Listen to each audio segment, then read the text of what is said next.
Yellow! Happy Wednesday! It's not my birthday, but thank you. Wah! I can't wait for the part where John Final Fantasy walks to the end. Man, guys, I told you guys no spoilers. What the fuck? Happy birthday. Yeah, it's not. It's not my. Okay.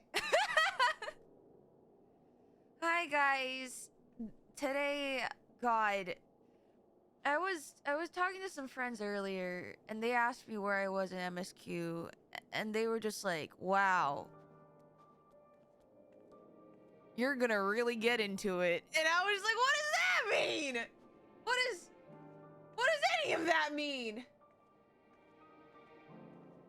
And they were just like, smile emoji, "Don't worry about it." Sorry for the spoilers, but I can't wait for my favorite part that made me feel emotions real and true. You know where you can fully express everything that you're excited about? In our Discord. We have in the Final Fantasy channel, there is a thread called, I believe it's called Endwalker. Wait, hold on. I can see the title. I don't go into it. It's literally called Endwalker thread. I'm not allowed to peruse that thread. You also, I think, are supposed to use spoiler tags in that thread. So you can talk about all the things that are upcoming and things that are spoilers and don't have to worry about me reading them because I'm not allowed. That's not for Yuzi's eyes. Can't confirm spoiler tagged in there. Hey, nice. We do continue to walk to the end. Quick hello. MSQ got emotional hands. We've been known this. I hate it. So far, I have only teared up. I have not full-on cried. Trust me, for those of you who haven't seen me during Shadowbringers, you will know when I cry. I don't know how else to tell you. You will know when I cry. But whatchamacallit? I mean, you don't have to spoiler every message in there. Only things that are actually spoiler. And to be fair, I mean, I don't go into that thread anyway. So, but the mods are watching. So, you know, abide by the server rules. Don't be, dickheads about it.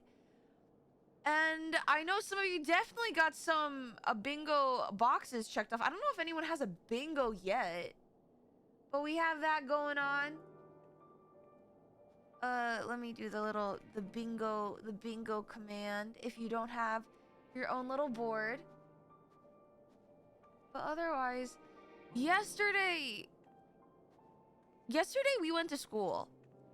Essentially, we did a lot yesterday now I think about it. Only bully Yuzi there where she can't see. Oh, okay. All right.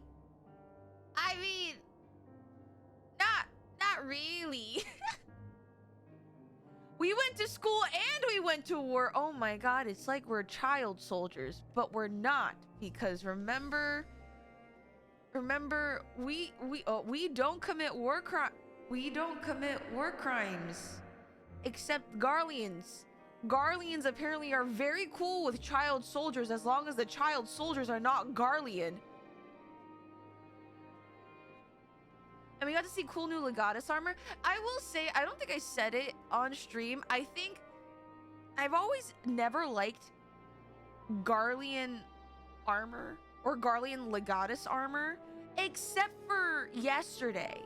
I think that was the one cool suit of Garlean armor that I saw. And I think it was because it wasn't really round. Because there's something about, you know what it is? I have a thing against armor that's round. It makes you look like a cauldron. It makes you look like a pot. And it just makes you look just a bit more like bumbling and not very like badass. Cause you know, it's like, there's always the thing of like, if like round is friend shape, But if you're in armor about to slay some bitches, why would you want to be friend-shaped? You would want to be the, like, exact opposite of friend-shaped. So that's... So it was kind of cool to see Garlean armor that wasn't necessarily that. Remember, a reminder, knocking people unconscious does 0 lasting damage and is completely safe and harmless. Tell that to Estinian, who not only chooses to knock people out because that was the goal of the mission, but he chooses to maim them while doing so. Because he's like, as long as we don't kill them, we can always just simply fix them. And I am concerned. Don't joke, my boy, the Onion Knight. What's the Onion Knight? Estinian giving Rowdy Garlean chatters mod box. He is literally skewering. Okay, he's not skewering them. We haven't seen him skewer anyone. Oh my god, can you imagine if 14 just simply had more gore? Holy shit. Uzi doesn't even know about Onion Knights. These are the Soul Seers. Oh my god. Mono reached out to me and he was like, when are we next playing Elden Ring? And I was like, oh boy. Am I mentally ready for the next Elden Ring run? Or the continuation of our Elden Ring run? I don't know. It's a Final Fantasy 3 thing? Round armor? Or Onion Knight? No, Onion Knight's from the Soul series. Anyway. Today's one of those days. Guys, I went for a run. I went outside and I touched grass. I mean, I go for a run every day. I told you guys this. I saw the trees are budding and some of them bloomed. Wait, Onion Knight is from Final Fantasy 3? Dang. There was onions everywhere. Look at you being healthy. I know. I told you guys. I've been like running every day during my lunch breaks. But I went out and I touched grass and I saw the trees bloom. And I was like, "Oh my god, it's pretty." And I also realized that no wonder I've been feeling so exhausted because guys, allergy season is upon me. I don't know. I've been very sniffly recently. I don't know if I sound more nasally or if you guys can hear the sniffling. I try to like lean back away from the I was gonna say camera. It's not the camera, microphone. But I also forgot that when you have allergies, because your body is literally fighting, and that's like fighting and resisting, and that's why allergy symptoms happen, you just feel more fatigued. I have felt so exhausted for the past like couple days. I think I've been telling you guys, I've been feeling super eepy. Be better, don't have allergies. I'm so sorry. I have a debuff and a skill issue that's biological to me. I have been waiting.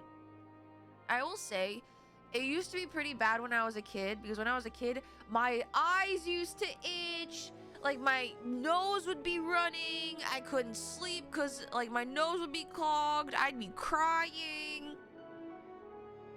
Uzi put her character points to other stuff. Tell me what character points I put into the other stuff, because I'm gonna be honest, I have no charisma. My constitution is 0, strength is 0, dexterity is 0. Trying to think. Intelligence? I don't...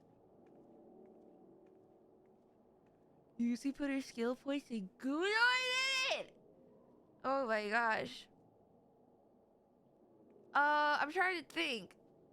Where did all my skill points go, guys? Ah! Actually, no, I ate raw chicken by accident. Maybe all my points went into Constitution. I don't know. Maybe I just had one skill point. And one skill point only. Maybe that's it for me. Graphic design. So, what? Okay, hold on. Amongst the traditional D&D stats, would that be in intelligence? Would that be in wisdom? There's no way I'm putting my points in dexterity. And we've confirmed that I have no charisma.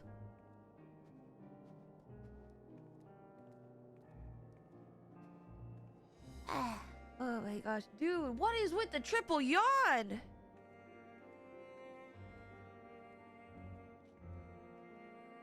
Duh.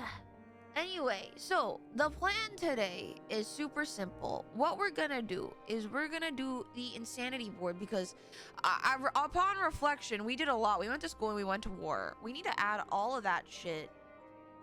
And including my new theory I have. The theory about aetherology. Guys, I'm turning into an aetherologist. I'm going to follow in Moonbrita and Uriange's footsteps. Right? And I will become a student of the studium studying aetherology. I can do this. I know I can. Anyway. Don't say it's Jover. What the fuck? Okay. Let me get my tablet. Let me, if anything, I'm educating you guys. What is your thesis gonna be? Final Fantasy 14. And now Naoki Yoshida-san, successfully brainwashed an entire populace, part of the human population, to commit their life to this game. That's gonna be my thesis. Where the hell is my tablet stylus? Okay, there it is.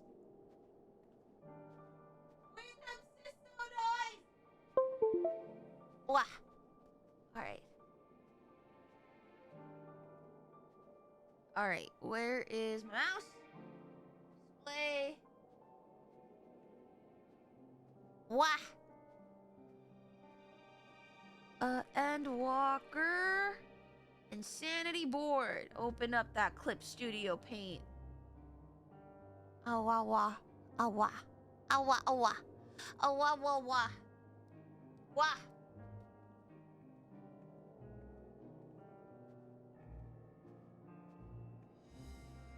Assume the position in the corner. Okay. God. Okay. Where do we begin? We head back to the studium. Oh, we went to go see Skylark Monteshane. Two Chains. Okay. He was besties with Louis Soir. And essentially, we also learned a few other things. We learned that Alfino was popular.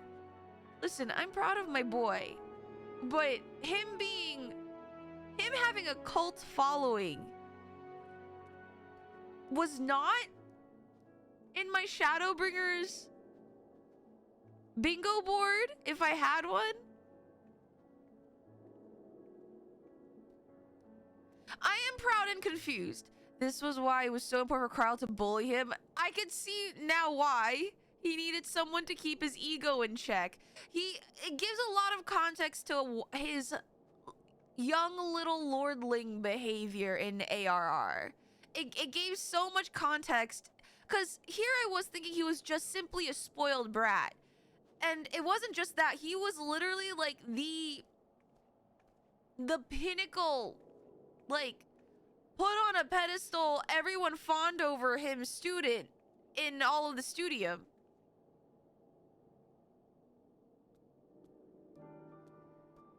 So, okay, so new color, New color, new stream. Scholark Monteshane, we go to the studio. And he's kind of Scholark, he's kind of like the headmaster of the entire studio. And he's pretty chill. We also learned that where is he?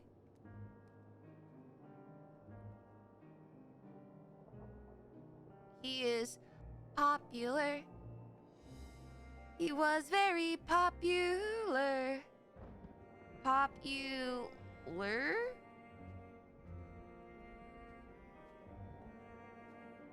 Oh my god, yeah! He was the fucking master.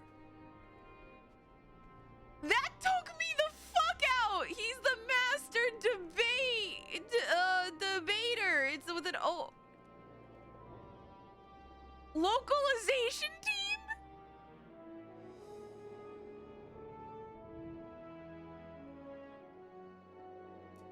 Oh my god. Anyway, that was an insane thing to read out loud. Master debater Alfino. Holy shit. He also has stands. How much you want to bet if the Studium were an IRL thing in this day and age, Alfie would have a fan cam? There would be fan cams of Alfie, like giving like a lecture or a thesis presentation. We visit the Studium, and we kind of learned some fun facts about the Studium. Gleaners are used to get, you know, objects and things for students' experiments or studies.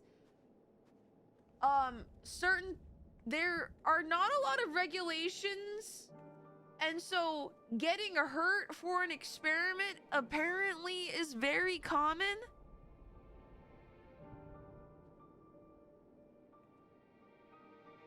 I'm merely an ascendant arguer. Stop. Halt. Cease. What are you...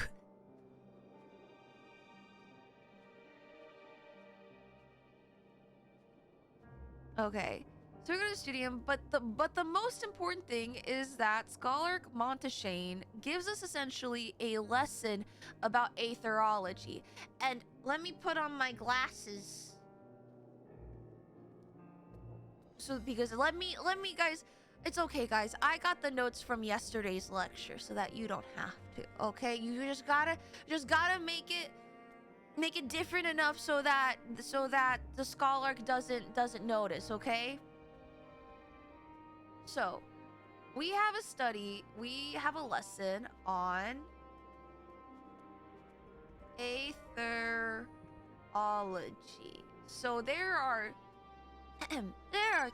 get the Alfino finger point. There are 3 types of aether.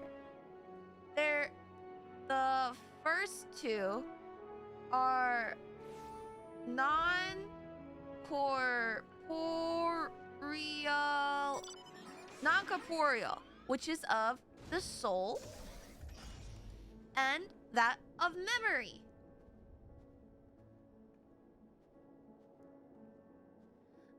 Missed end of stream yesterday. We just got to broken glass. And thank you for the hydrate.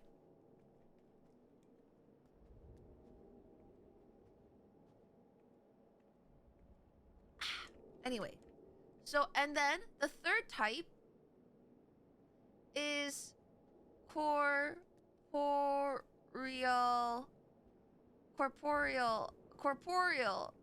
aether, which is like what our body subsists on. It's in like, we replenish it with food and stuff like that, for example. But Scholark Monteshane kind of focused on the non-corporeal. And the example he gave is that the soul is like a piece of paper. And memories are what's written on the paper. Right? And he says that some things... No, actually, no, he says at the end. But he was like, But there are cases where if you essentially use too much ink or there's an overflow of ink onto the page, you won't be able to read anything. You won't be able to decipher any of the memories or anything distinct. And he points out two things. He says this is essentially why forum members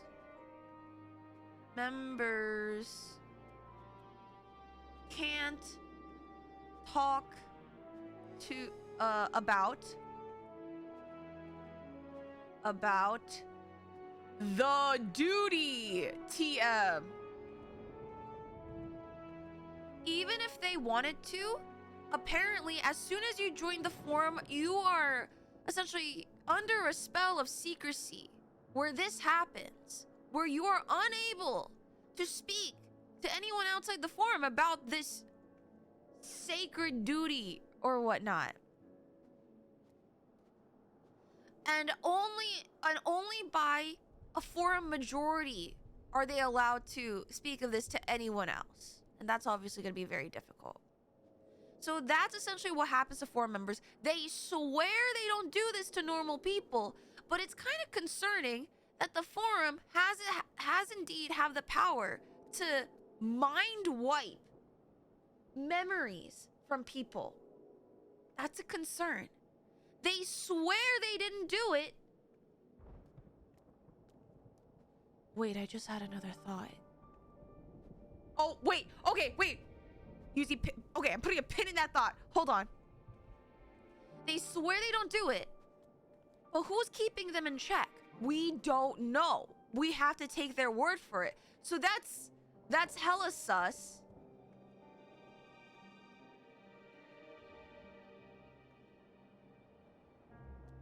And he mentions another thing. That this thing was also probably what happened.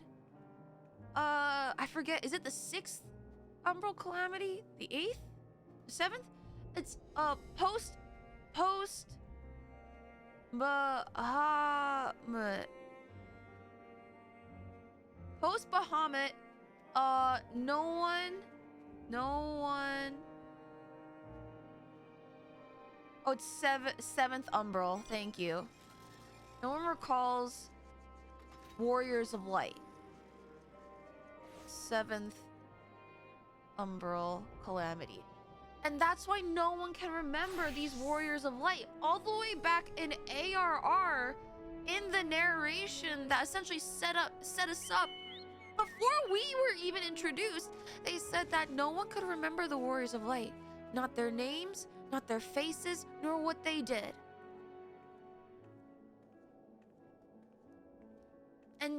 And Monteshane says that there's a possibility that mind wipe was also in some way, shape, or form due to an overflow of memory aether that causes the mind wipe. Now, and then he makes an interesting comment. He says that obviously the spell that he's under, the magic that, dictates whether or not he can talk about the duty TM, will be erased once they all go into the go into the ethereal sea, which is like when they die. And he makes 2 more interesting comments. God, hold on. Oh God. Right? It like all comes off in the ethereal sea. He makes 2 comments.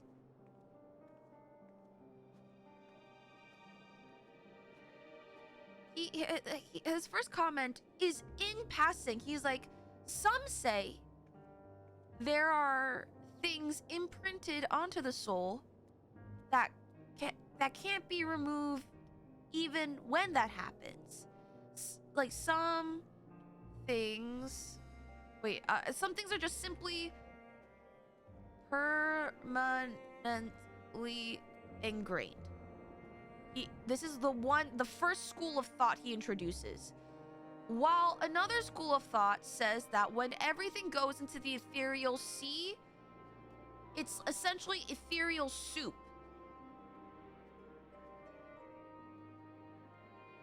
And so this is more like rebirth, because this never changes, and this is more like RNG. I don't know what to call it. And now I had a question, or I had a tinfoil moment. Let me mark it actually in different ink. I had a tinfoil hat moment. And for those of you who were in stream yesterday, you know exactly what I'm talking about. But for those of you who weren't, I'll reiterate. So the idea of reincarnation or rebirth was introduced in Stormblood, where Sadu's people believed that your soul, your spirit, your aether, it always returns the same, and that's why everyone has the same name as their their quote unquote like their predecessor. But what caught me was that I said that in Shadowbringers, Emmett Silk was able to pinpoint Ishtola's aether. Her whole aether. She wasn't turned to soup. He could pinpoint her exactly and bring her back as she was. Soul and memory whole. And even further down in Shadowbringers, when we talked in Amaron, our warrior light and Ardbert was pointed out that our souls were of the same make. We came from the same soul. Now here's my question. How could that be possible if we were to take the ethereal soup theory?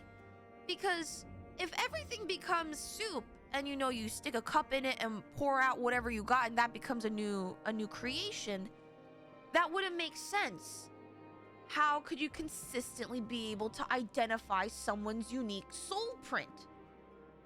Emmett Selk wouldn't have been able to do that with Ishtola, I believe. Because we are sundered beings, how would you be able to know that me and Ardbert had the same soul? You wouldn't. So, and even Fandaniel, as a sundered Ascian, he's able to, the Ascians were able to see who still had the same soul of previous Ascians.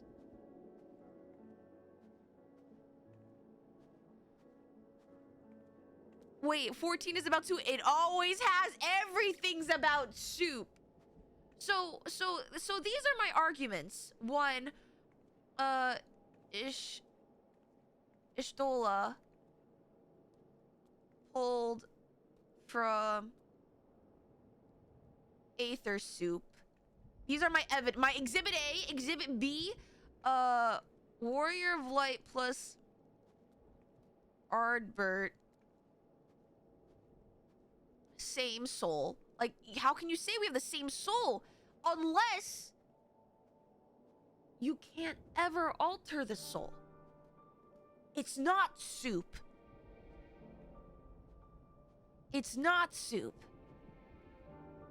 Thank you for the hydrate and the posture check and the stretch.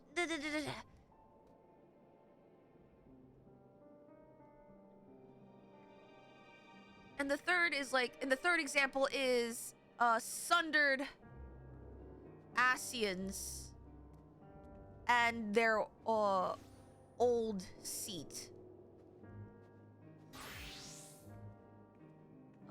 If not soup, then what? Exactly. That's what I'm saying. I don't think it's soup at all. I think there's some fuckery going on here. There is something inherent. I believe this is where my thesis, my aetherology thesis. I am a student of the studium. Listen up. I like to posit that there is something inherent in the soul that is identifiable to every single being. Studium, it's all right there. No, forget about the soup. It's not about the soup. No soup. No, we crossed it out. It's not, no soup. There is no Aether soup. Brant is inherently in the soul. Dude, Brant is inherently in my soul. That is 100% true. And now we don't get soup. No soup! Enough with the soup! No more soup! We're done with soup! Guys, focus! Jingle, jingle, jingle! Come on! Let's go! Come on! Oh my god, I've lost you guys. I've lost you guys. I can't believe I'm jingling keys, you guys. Okay, guys, listen. I'm having my tinfoil hat moment right now. Okay, but what I'm saying is I believe that there is something inherent to the soul. And I think that's true. And it has to go... But the thing is, this question can only be answered. The answer lies in the ethereal sea. And who is connected to the ethereal sea?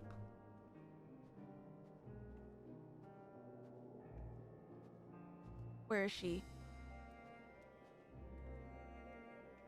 Heidelin. Heidelin is connected to the ethereal sea. Something tells me she has all the answers. She is not the mother soup.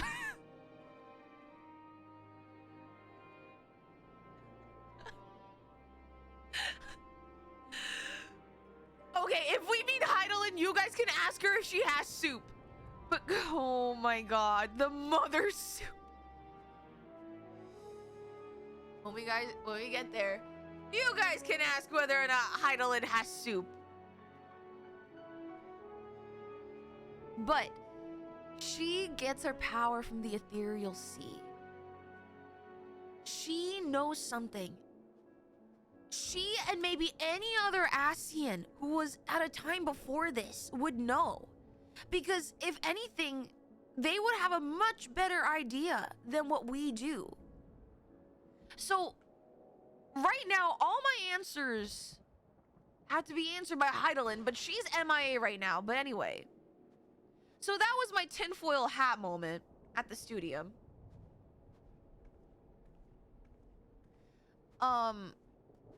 So oh my god, we got so distracted by the soup conversation, guys.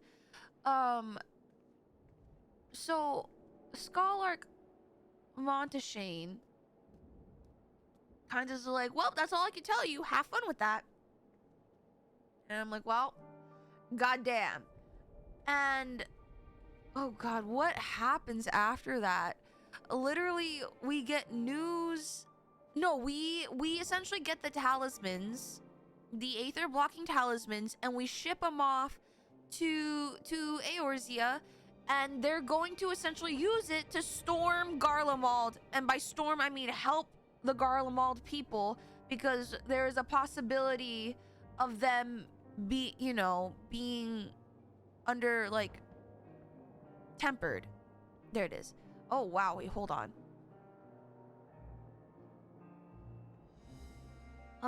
Technically it can be soup, because during the reincarnation process, someone is born, and the scoop that fills them with is the soul soup.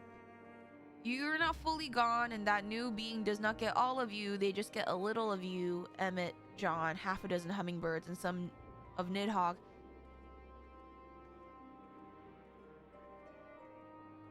Wait.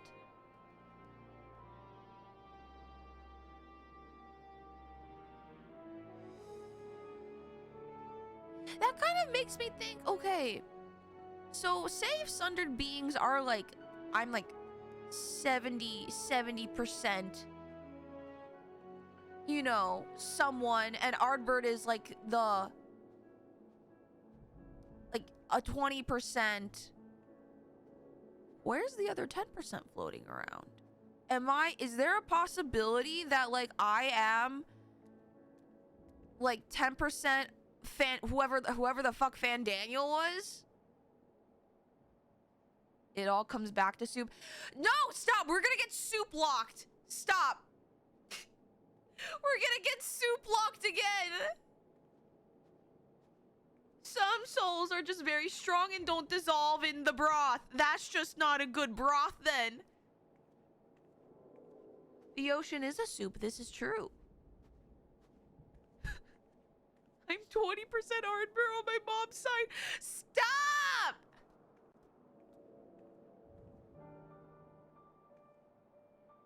The ocean is a chowder if we really wanted to think about it. Or is this chowder must... Actually, no, it's a stew. You're right. Chowder, I think, has to have a dairy product.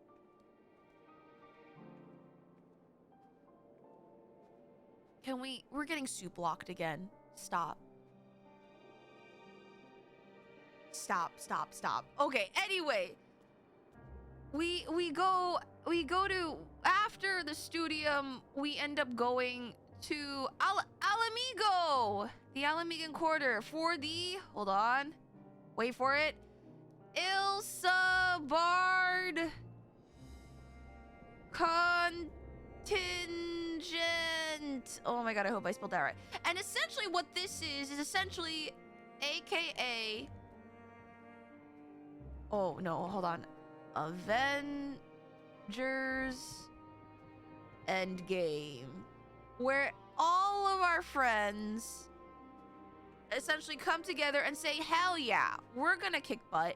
And I think, I will say, I think my favorite highlight from that beginning scenario was, guys, Lise grew up so much.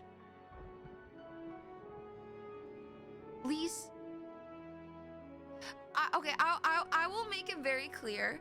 I understand, and I've said this before, I understand there are people who don't like Stormblood.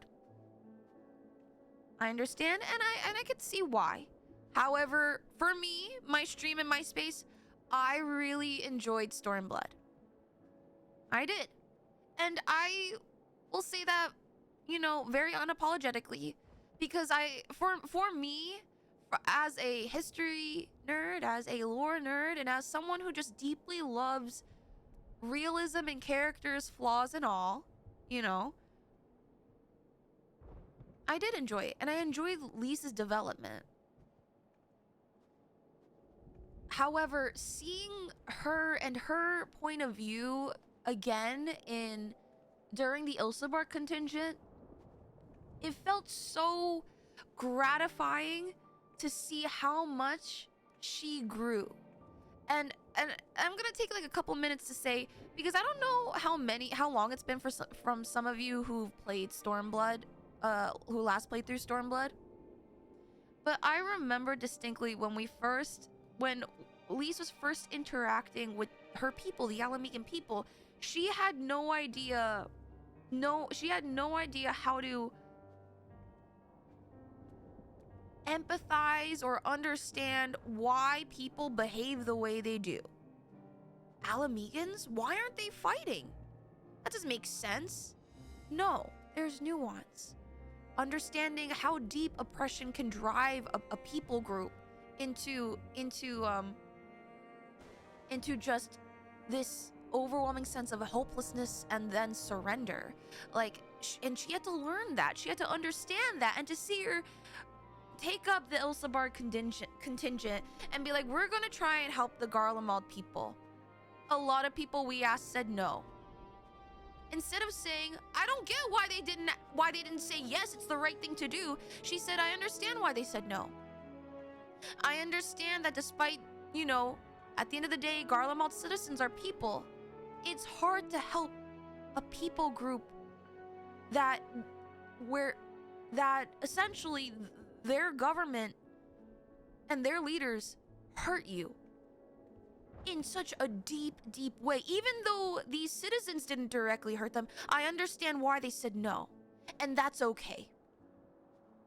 And hearing her say that with such measured nuance and such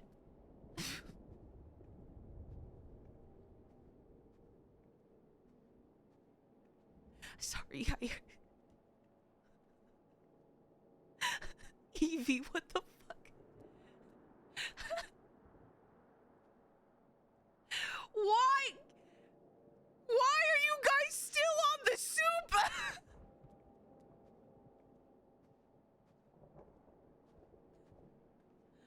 Our fallen brothers?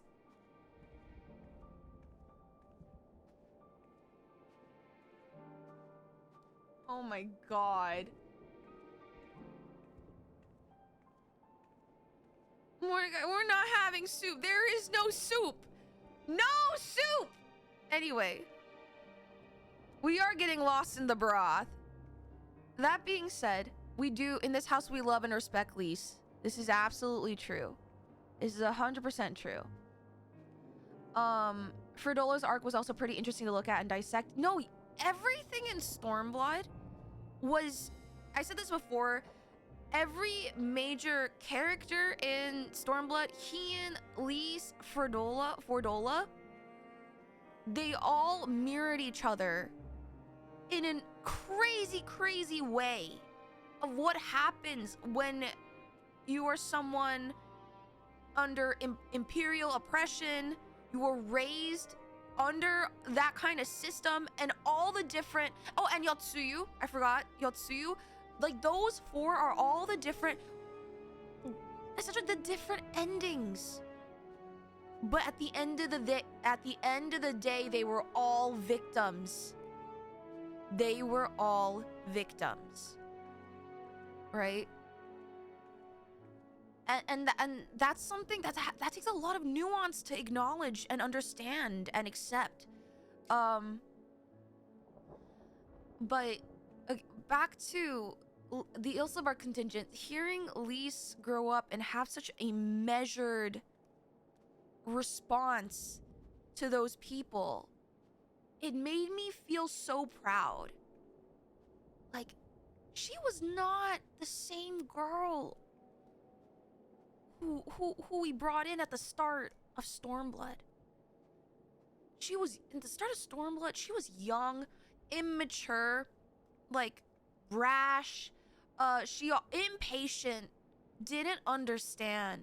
And now, she is a fully matured leader who thinks of her people and understands and empathizes and knows the positions she's putting people in and accepts that wholeheartedly.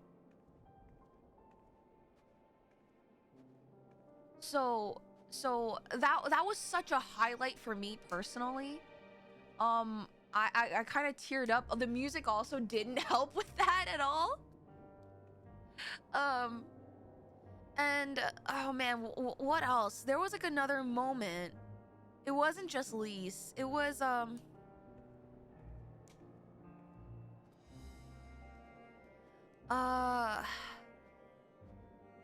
oh man, I was so passionate about Lise, I totally forgot.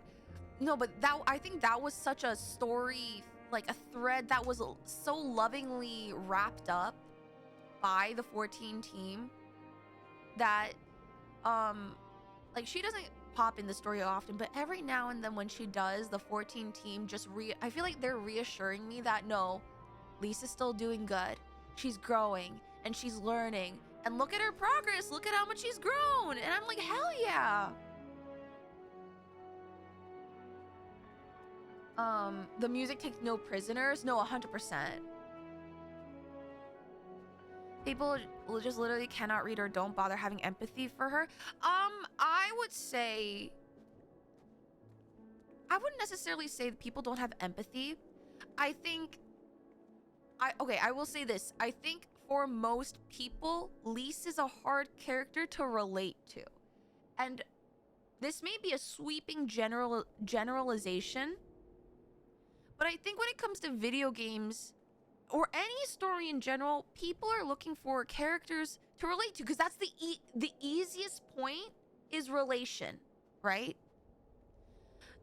I don't think many people even have enough self-awareness to either know whether they are immature, like Lise is, to be able to relate to her, or or have to take the extra step to see outside of themselves and to step into what a girl from her background would, she would, what kind of girl like her would react to a situation like this. It's hard because she's not an easy point of reference. And that's me trying to give credit to people who just simply, you know, Stormblood wasn't their cup of tea, and I think that's fine. I think we can, you know, two things can be true at the same time, is what I always like to say. And we can appreciate that, one, 14 writers did an amazing job. Two, they write stories that can appeal to many different kinds of readers and gamers. And we can appreciate that. I think, and Nomad, I do agree. I think there is a point when you go from criticism to just saying it's not my tea to simply just shitting on it and then bandwagoning.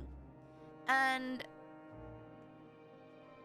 you know, and let's, I don't want to, you know, indulge in toxic positivity and say like, yeah, there is a part of the community that just generally very vehemently hates on Lise, despite being, you know, presented with evidence of like she's not as poorly written of a character as they think she is, or she's not as shallow of a character as they think she is. And I can't explain that away. I'm sure no one can.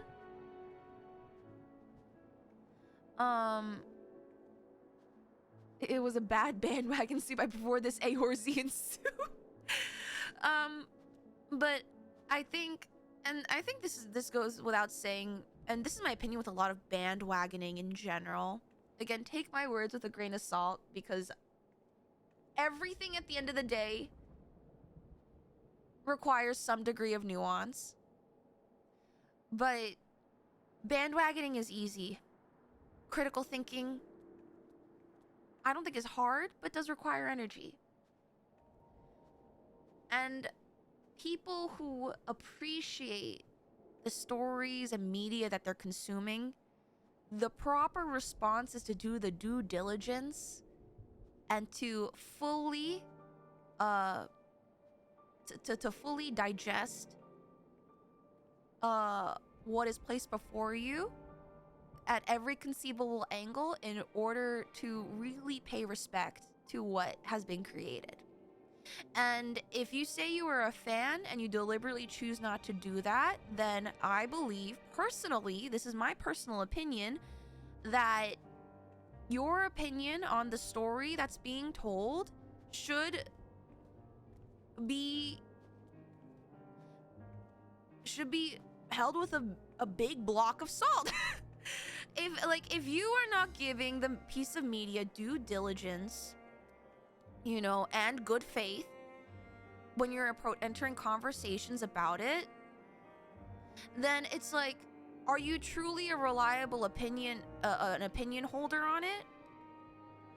I don't know. I personally, for me, I would hold their opinion with a big block of salt.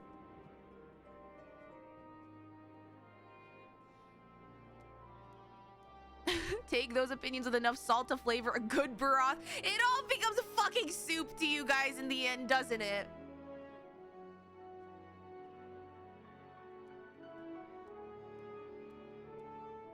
That block of salt will make the soup that is your opinion unfavorable. True. It's all soup. We're honestly seeing again right now in Dontrell where there are legitimate concerns lost among all the bad takes in bandwagon. Yeah, I think, again, I don't know Dontrell spoilers. I have seen some discourse. Like, I'm not free of that, unfortunately. Nothing too spoilery, I think, on my end. But there's a lot of, again, two things can be true. There is that, and also, let's be real, we are allowed as consumers and users and players of a game, we're allowed to have healthy criticism for certain things and raise concern. We are allowed to express opinions that we have that we find could impact people's gameplay experience, like how we want the game to improve, and it's because we care. We care about this game. No game is 100% perfect in all ways, and criticism, when given in a constructive way, should be welcomed and appreciated, because at the end of the day, we all want a better game experience, especially if this is a paid monthly subscription. Let's not deny that. But again, I think sometimes the line is being blurred between just nonsensical hatred for the sake of hating on something versus having it be constructive.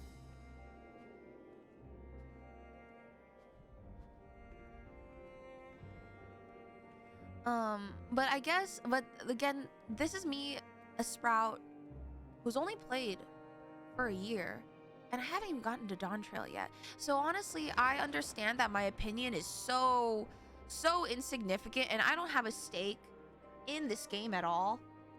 Well, no, like, I love this game, but don't have a stake in the whatever discourse is out there currently. Or it's like my opinion doesn't hold weight yet. I have yet to experience the X-Pack myself. But there are some things that I've heard that seem very nonsensical, and honestly, I don't understand why people are raising a stink about it if it is true what I am hearing. But, you know, I'll get there when I get there. And I feel like you guys know me enough to know that when it comes to 14 and my experience, I deeply see the love and care that this team has poured out. For the story, at least, I don't know enough about the raids or like any of the fight mechanics to know, you know, how that is being handled. I understand that my knowledge is so like lacking in that area. But when it comes to the story so far, I've grown to love this game, and I want to handle the story that I'm being presented so carefully because they have crafted it so well for us. So I hope I don't come off as too glazy, but this is my honest opinion. And maybe it's also a little bit glazy because I haven't gamed a lot in my lifetime, and 14 is such a unique experience, just holistically. So maybe that's also why. More people should subscribe to your soup theory rather than fighting. You know what? Yeah, soup. Come here for theory soup. Yeah, ignore what people say and just enjoy the expansion when you get to it. Yeah, I mean, okay, I'll be honest. That's kind of what I did with Stormblood. I'm gonna be so frank. So many people told me, yeah, Yuzi, you gotta grit your teeth and get through Stormblood. It kind of sucks, but just get through it. They kind of made it off to be like a second ARR. And some people more and some people less, but I assure you guys that every time I enter an X-Pack, my expectations are wholly onto my own, and I don't really base it off of anyone's opinions. And I ended up enjoying Stormblood.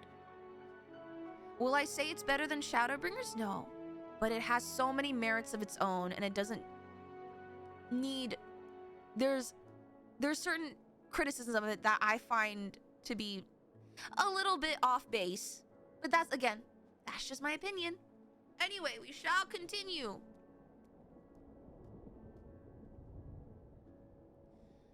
Okay, Ilsabar contingent. Oh, another thing we had was we finally got to the fucking...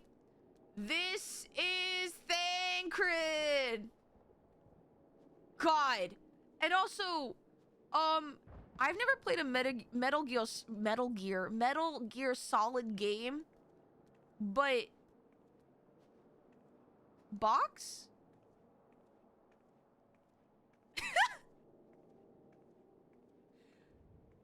This is Thancred.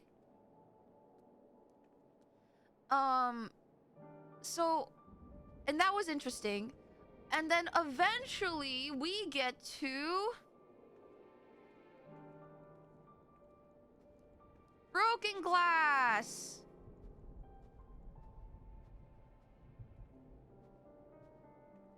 This is Thancred.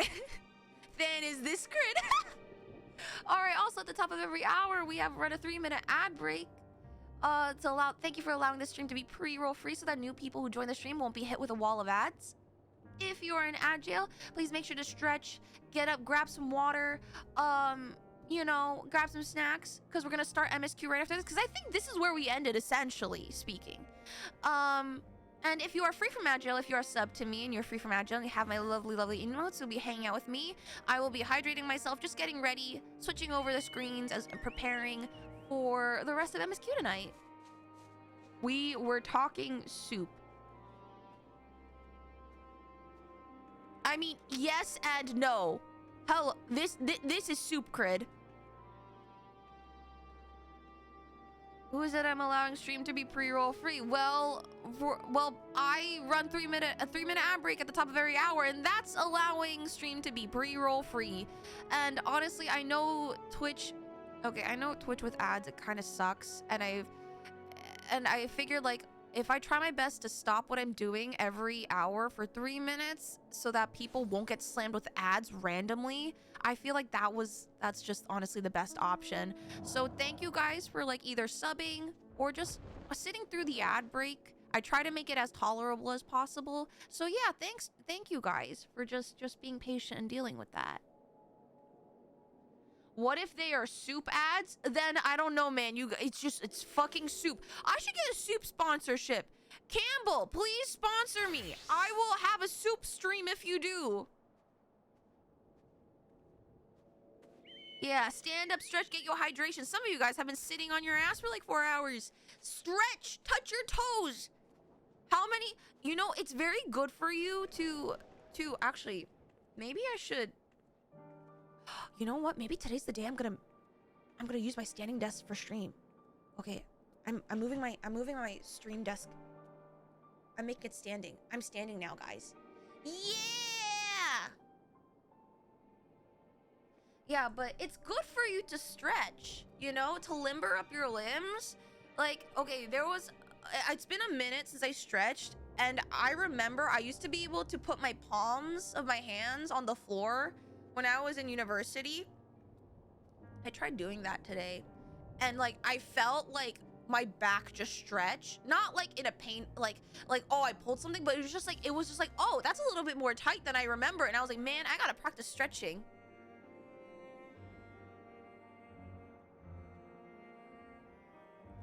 The soup emote, what the fuck? All right, let me hydrate because the ads are running. They say stretching every day is good for you. So it's like, lean to the left. 1, 2, 3, 4, 5, 6, 7, 8. Lean to the right. 1, 2, 3, 4, 5, 6, 7, 8. I'm sitting like that snake lady from Elden. What snake lady? All right, touch your toes. 4, 5, 6, 7, 8. And then reach for the sky. 1, 2, 3, 4, 5, 6, 7, 8. I don't think I've ever been able to touch my toes. It just takes practice when you limber up your limbs. My goal this year is to get my body to do a split. I've been so close before. I just need to like work on it. I've been like stretching every day. Sometimes I feel like it'd be nice to have a tail instead of legs. Really? Oh, you know what? If I did have a tail, I would want like a really fluffy one so I could use it as a blanket. Because every morning, because I work remotely, it's fucking cold and I have to sit at my desk, so I always bring my blanket with me. Doing it without hurting, that's the problem. That's why you gotta stretch. Dude, stretching is so important. Even when you exercise normally, you should be stretching to warm up your muscles, because dude, if you raw dog your exercises without warming up, you could genuinely pull a muscle. Don't do that.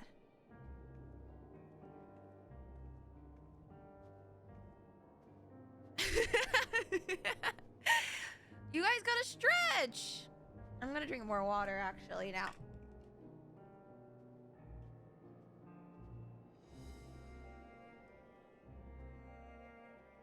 Ah. Oh, thank you for the hydrate.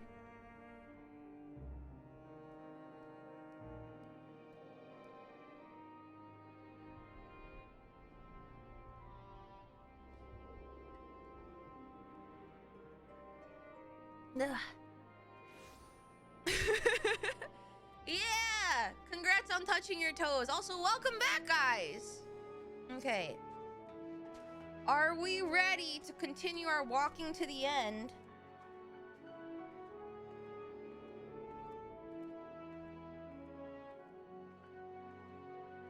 Okay. One more thing before we begin. I just have to have some disclaimers. I usually say this before every MSQ, and I see a lot of regulars here, so you guys may know this, but just in case. 1, keep stream spoiler free and lahi. If you really need to share about how you're excited about some upcoming part, in our Discord we have an Endwalker thread that I don't look at until the end of the X-Pack, so feel free to share your heart out over there. Just don't do it in stream. My mods will snipe you on sight. They are also not afraid to put things in emote only mode, so don't be surprised if they choose to. I'm putting it at their discretion. Secondly, we do have an Endwalker bingo board. I think it's pinned. Thank you, Tickle.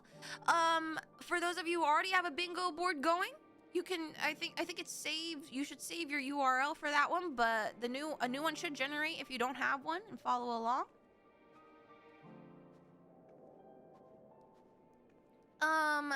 Oh, and by the way, the spoilers, when it comes to spoilers, emotional spoilers are still spoilers.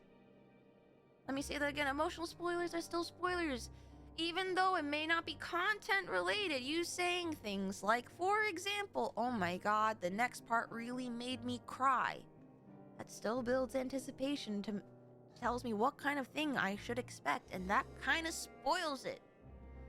Which it just... Guys, do you really want to fuck yourself over when it comes to the bingo board? Because, like, if I don't cry all X-Pack because I know what to expect, the free space is no longer free.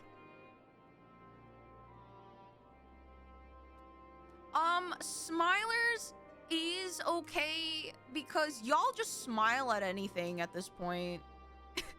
It's just smiles and lahi, nothing else.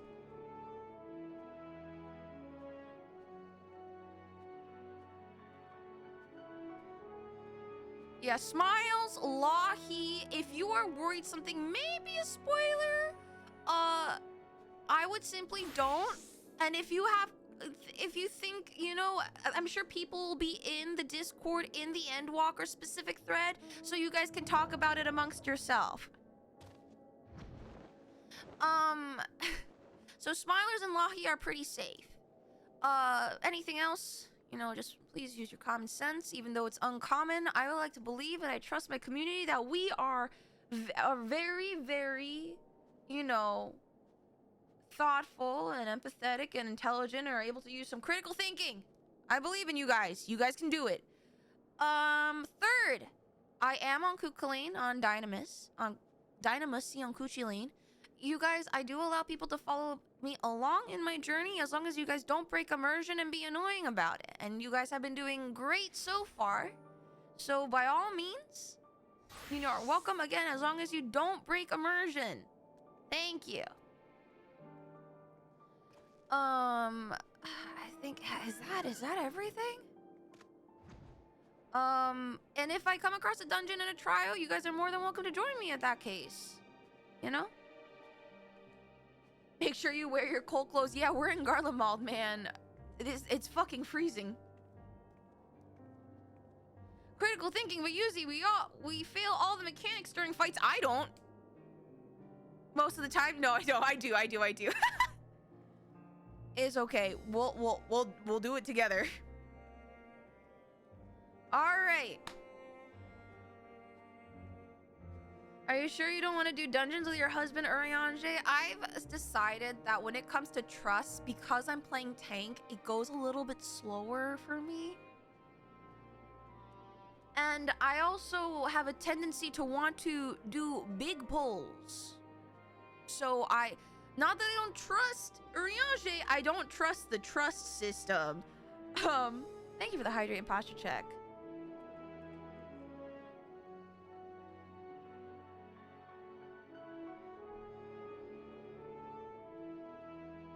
So, that being said, if we're all ready to go,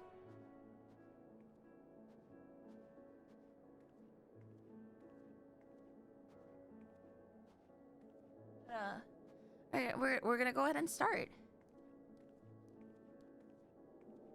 Oh wait, let me unplug my tablet. I totally forgot. Wait, random window system noise. What?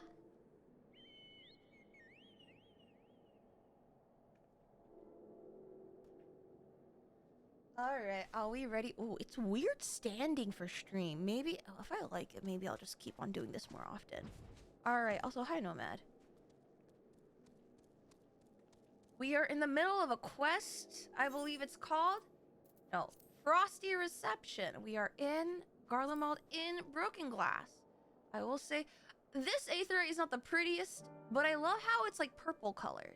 And it's not blue, the normal blue that we see.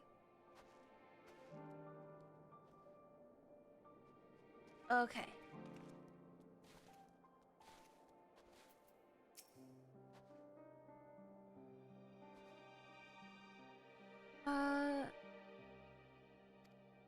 Alright, Alfie. In spite of the obstacles you faced, our plan proceeds apace. Just a little further, and we'll reach the capital itself. Still, we mustn't get ahead of ourselves. As soon as the camp has been made fit for purpose, we are to discuss a course of action with Lucia. Would you mind asking Ishtola and Graha to join us in that building to the northeast of camp? Alize and I will meet you there.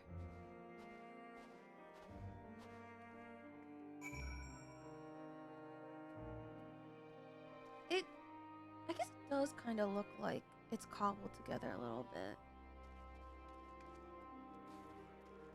Oh my god, this chocobo barding looks sick! Anyway, distracted. Recruits? Ishtola wasn't feeling well, I remember. A meeting? Yes, I'll make my way over once my head is cleared. In truth, I've been feeling out of sorts since he arrived. The air is thick with palpable aura of malevolence. Ishtola, what do your aether eyes see? 'Tis the monstrous tower on the horizon. Jagged, hideous, unholy. Even at this distance, its presence is overwhelming. Much like the sensation I felt in the Tower of Zod. Only far more terrifying. Aether flows unceasingly towards it, converging into a swirling mass of unfathomable power. For a blessing, the constant chill in the air is helping to anchor my senses in the here and now. Tell the others I shall be with you in a few moments. Aura of malevolence, Estinian stink aura is crazy. I will say, this does remind me of us being back in Heavensward. Guys, I miss Harsha Font. I love Raha's new coat! Look at him! He looks so edgy! He looks so far more brooding than he actually is.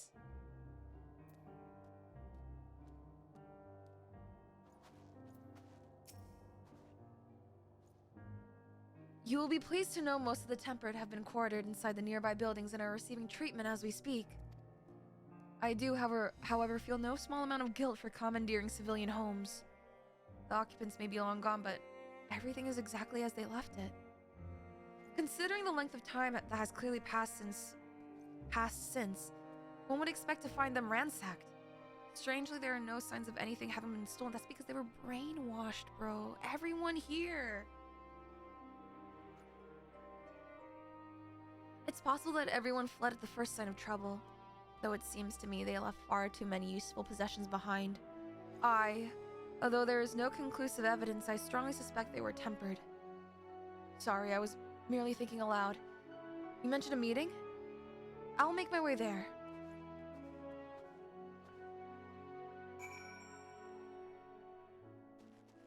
Lucia, my beloved.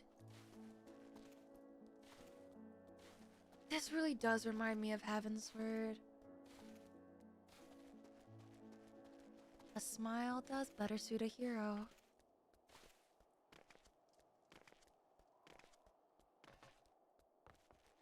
Serena and Liz. Virgilia is in our care along with the rest of the Tempered. Glory to Garlemald, they still whisper in their sleep. Dude, what the fuck? Pippin!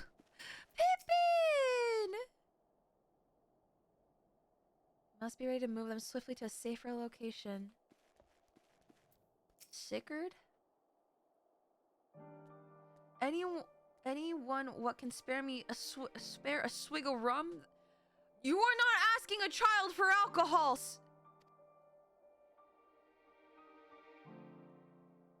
Oh, I'm sorry. Here, let me. Sorry for active. Should I? Hey Siri, set a timer for 5 minutes. Oh fuck! That activated mine. I'm sorry.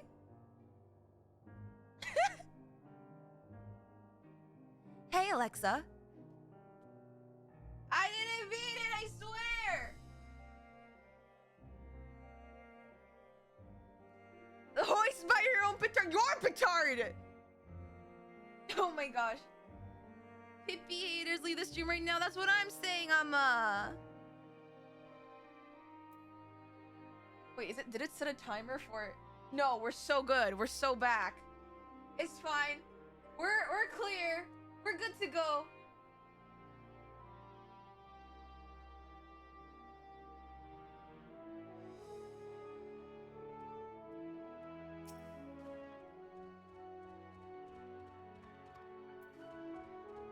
Okay, guys, focus. We got MSQ to get through.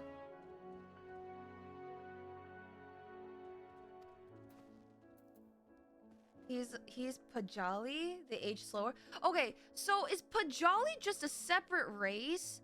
I think I never really clearly understood them and the elementals over in Gridania. But I think that's gonna be some lore exploration on my end at a later date.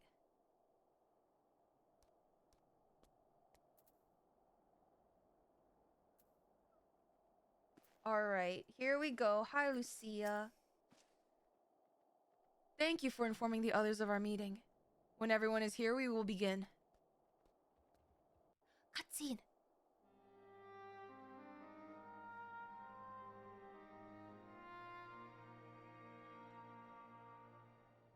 Our present situation is as follows.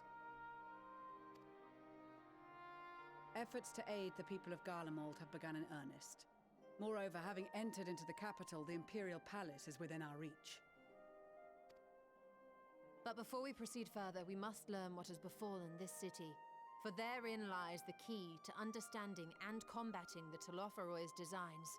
I didn't say this earlier, but Ishtola's new, like, all-white gear is so nice. I have a suggestion, if I may. Several of the Imperial soldiers we captured on the Magna Glaciers are members of the Populares and acquaintances of mine. Once we have cured them of their tempering, they should be able to give a reliable account of the events leading to the capital's downfall. A promising idea. I will assist the healers in their ministrations. Of course, I will require a porksy of my own, assuming you can spare one. Would you like a hand? Alize. No, I am sure we will manage. Better that you take my place in the field. The noxious ether of this place disagrees with me, and as I shall need to draw on my own for the treatment, 'twill be prudent for me to remain within the camp. I just hope Ishtola doesn't fall over like what happened in Shadowbringers. This talk of curing the tempered is all well and good, but I reckon the cold is a more pressing concern. All the houses round here are fitted with ceruleum heaters that could keep us warm and toasty. Problem is, the machines seem to have given up the ghost, and if we keep sitting around, freezing our asses off, we'll be next. Oh, I forgot.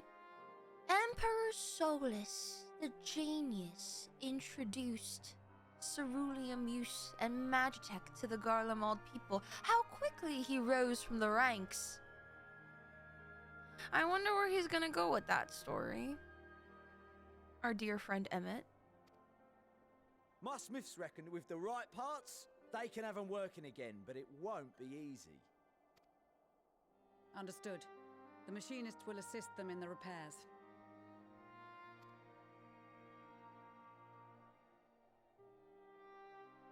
The rest of us should either stand watch or survey the area.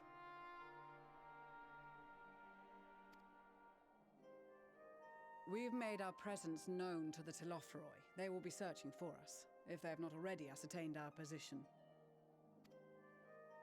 That we have seen no sign of them since the battle suggests they have yet to do so. However, I suspect they may be biding their time.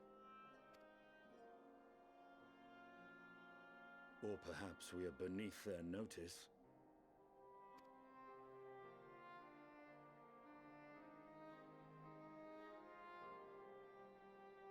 In any event, we'll find no answers standing around here. Urianje, Estinian and myself have visited Garlemald recently, so we'll lead the reconnaissance efforts.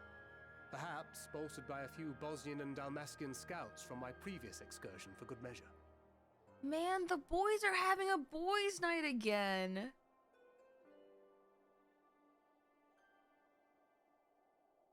Don't forget about us Alamegans.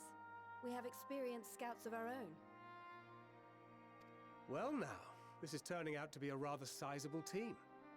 With such numbers, we should be able to cover a wide area with relative ease, including that surrounding the Imperial Palace.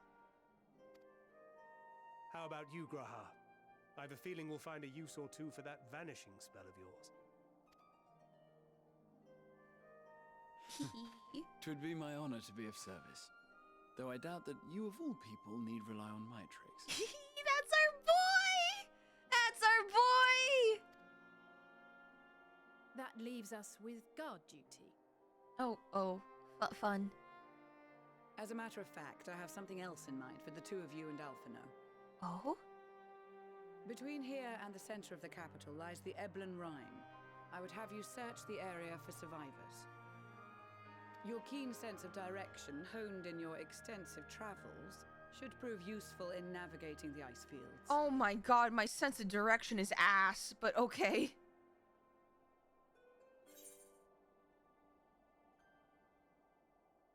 Oh gosh. Ice fields? I love ice fields! Oh wait. No, I don't. Me, when I lie!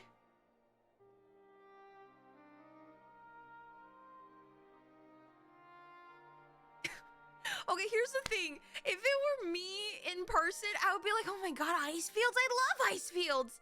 But like, is that a warrior of light thing to say? Is it?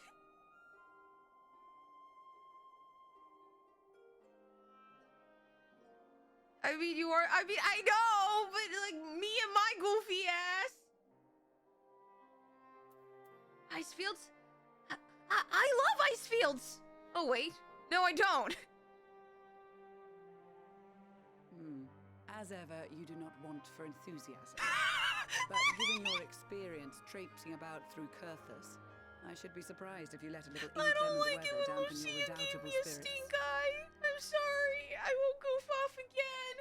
I'm sorry, Lucia. I'll be serious this time. I'll lock And in. even if that were the case, the promise of hot soup upon your return would surely spur you to action.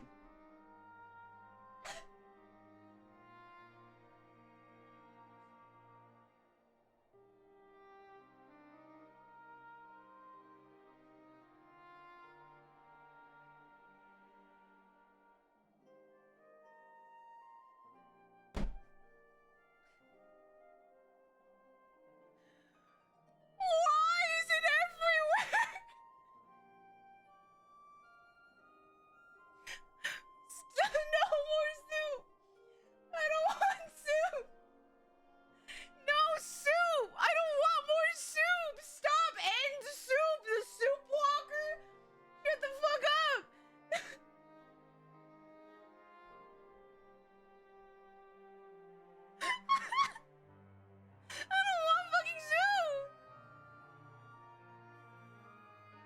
No, no soup.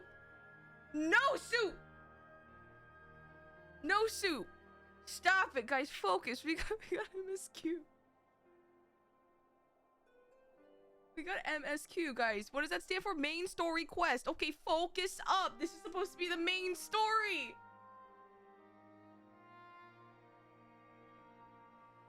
Okay, wait, hold on. I shouldn't have screamed. Oh my god, that surprised the fuck out of me. Let me drink some water.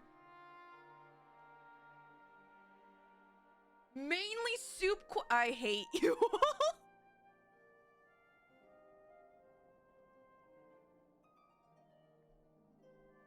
Heaven soup, storm soup, soup bringers, hen soup. Why did you clip that?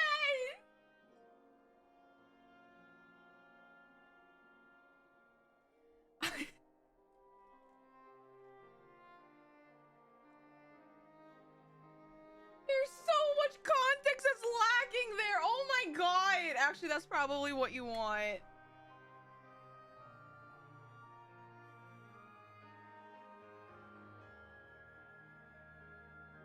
God. Okay, guys. Focus up. Focus up. Come on. Thanks, Lucia, for the soup. You all have your duties. Let us make haste. May the Fury bless and keep you.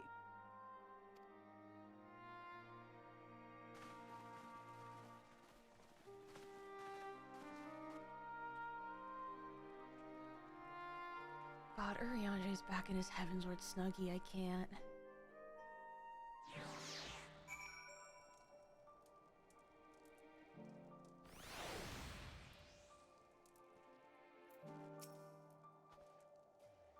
I never thought myself much of an explorer.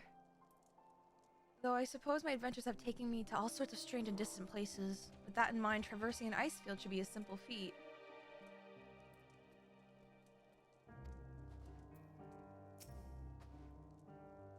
Gods be good. If it's this cold with Tataru's clothing, I dread to think how we'd fare without it. I must remember to thank her when we next meet. It makes me realize too that while the people of Garlemald have spent their whole lives in conditions like these, even they'd be hard-pressed to survive away from the warmth of their homes. If there are any survivors, we must find them, and quickly. Oh, Amana Lane! Oh my goodness. It's a bear! He's so big and soft!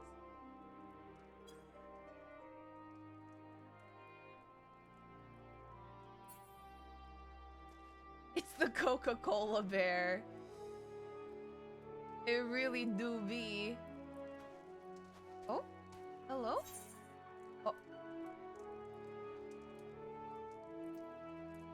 No shot!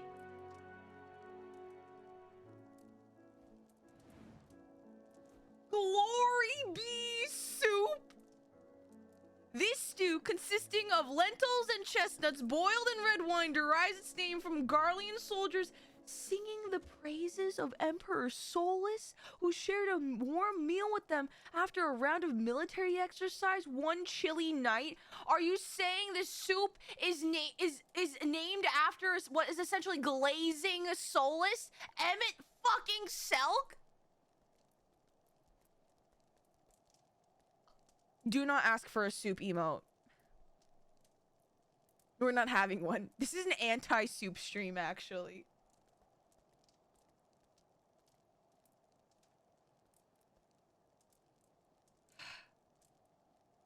Thank you.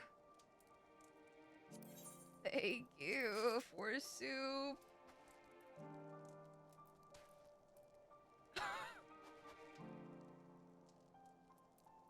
You're telling me an Asian souped this soup? You radicalized her? Yeah, for soup. This is now an anti-soup stream. God. Oh my god. I can't believe you guys... I used to be a soup lover, and I can't believe you guys did this. I can't believe you've done this. No more soup talk. MSQ time. We are main story questing. tracks in the snow. I'm on a lane as usual, milling about aimlessly. What ho, chums? Been given something to do, have you? As it happens, I too have been ordered to make myself useful.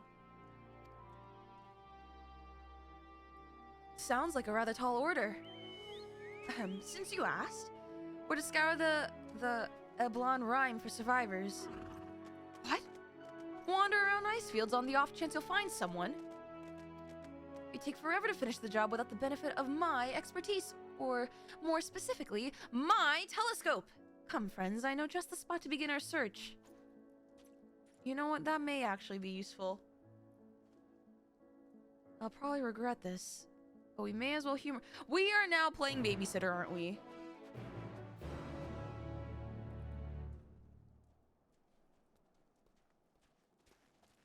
We are now playing babysitter. Oh my god, I thought their name was Kombucha. Hello, Kochacha.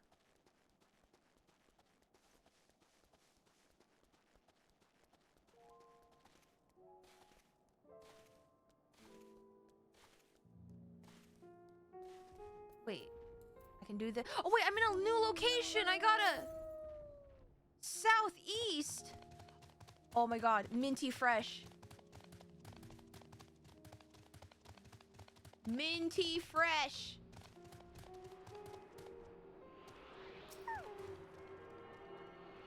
Didn't you have a whole questline where you were his lackey? Yeah, and it's still continuing. Nothing changes. Everything stays the same. Although, let's be honest, we have seen character development from Emma.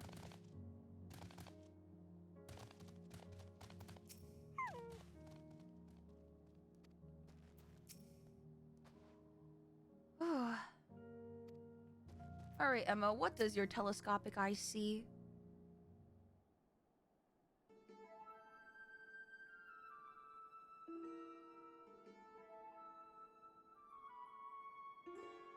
I spy with my little scope a massive sheep thing.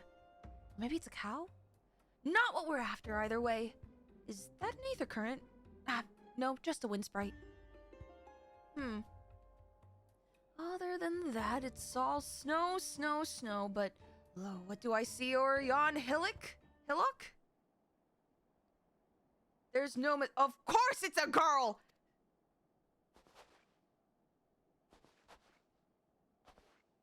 A survivor? Show me! Over there, behind that tree. Looks like she's running away from something. Surely not us. She wouldn't even know we're here unless she had a telescope like mine. All I can tell is that she's wearing a pale green dress. Rather fetching one at the— Emma! Focus!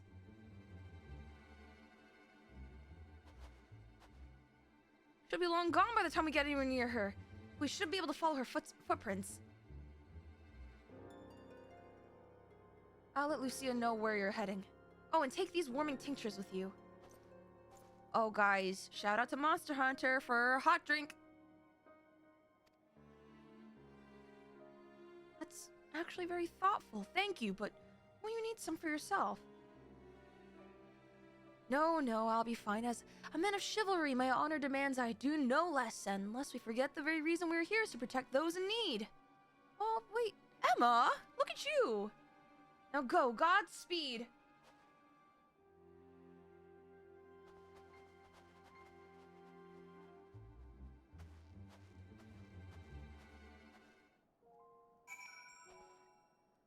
All right.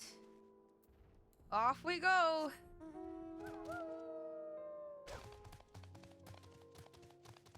You guys think I'm gonna be eating that soup? That soup is gonna be the last piece of food I ever eat in this goddamn game.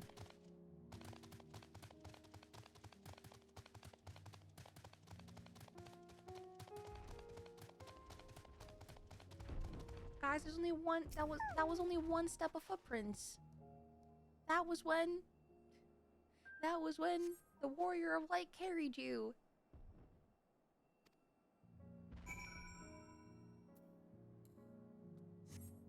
Alright, there we go.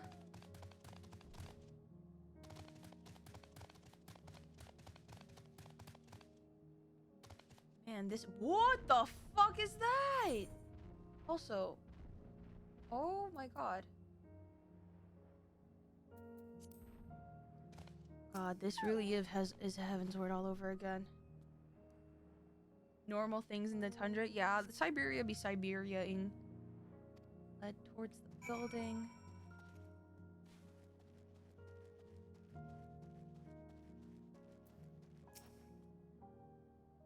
According to the label here, this place was used by those involved with extracting ceruleum.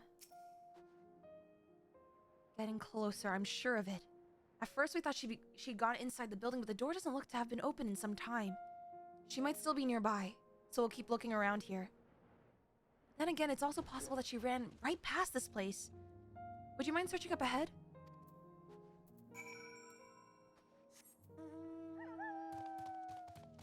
Where are you?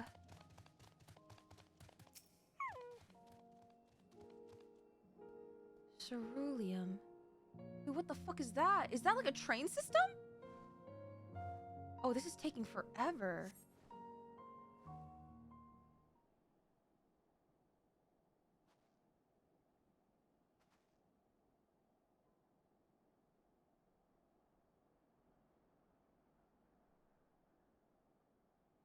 Wait, there! Behind the tree! The girl in the green dress anxiously surveys her surroundings. Were you to call out to her from this distance, it might attract wild beasts to your location. It will be safer to get closer first, but you must do so. Oh my god, is this another stealth mission?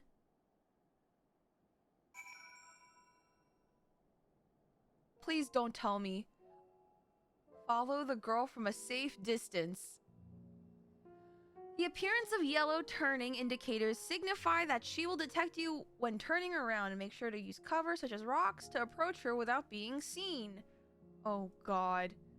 This is Thancred. Similarly, a circular indicator signals you will be detected following too closely. Should you fail to complete, you may try again. Okay.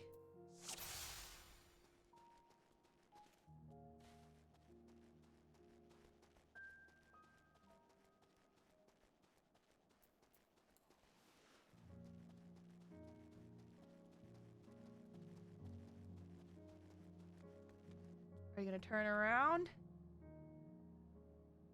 Are you turning around? Oh, knew it, called it.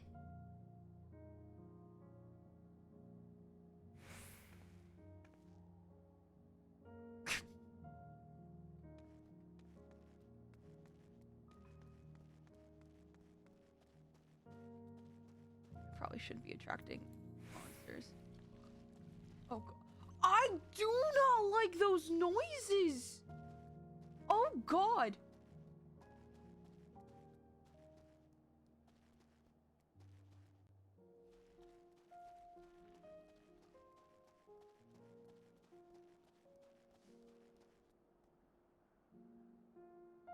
No, no one here. No one at all. Can you stop with the squelching, overgrown rose?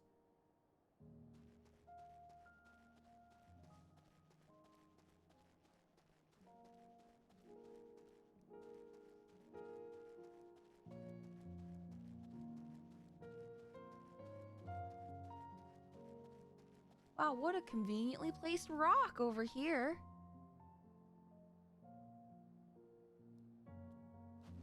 It is moist and goopy and I hate it. It really do be awful.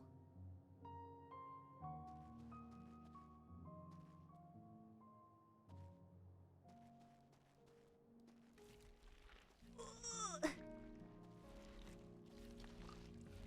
Do not come closer.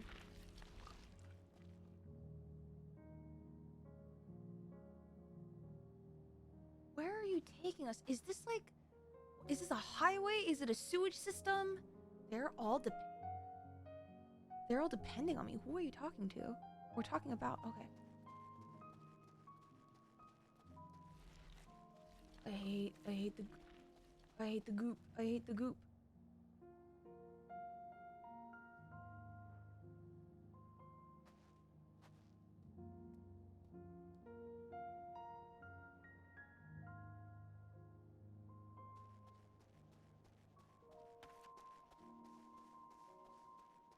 she's just not paying any attention to, like, the stomping of feet.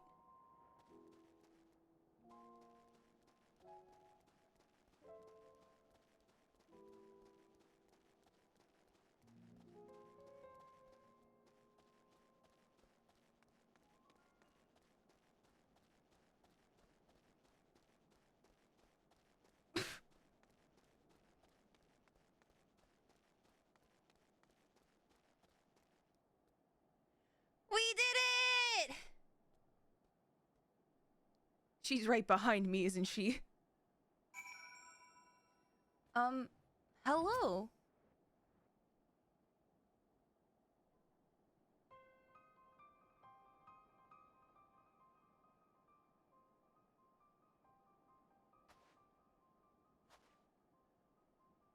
Oh, Carlian. Who are you?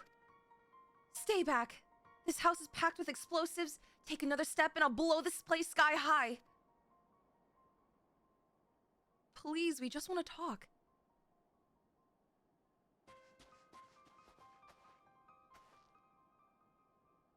I'm Alphino, this is my sister Alize, and we are good, and our good friend Vice.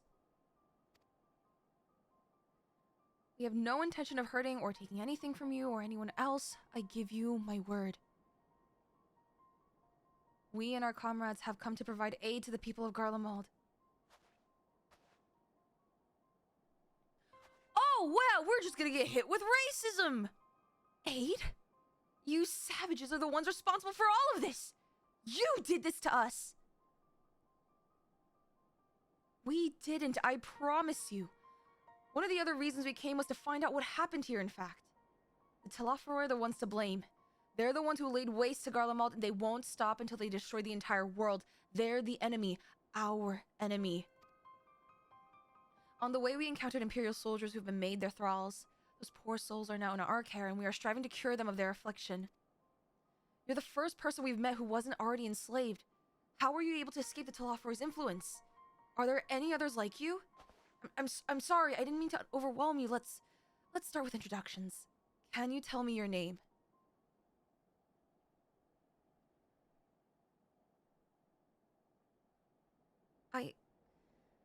My name is Licinia. As for how I've managed to stay sane, I've been asking myself the same question ever since that night, and the roar, that terrible roar, and the screams. I was screaming too, I think. I'm not sure I can remember. The roar. Then came the silence. Everything was still. It was like waking up from a nightmare. I thought that maybe the fighting had stopped, so I stepped outside.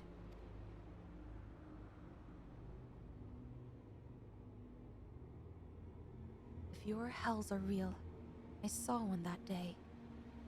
Is she, like, unable to be tempered? Is she kind of like a warrior of light? Is that why? I ran past friends, people I'd known all my life. Eyes vacant, dead, staring at the sky.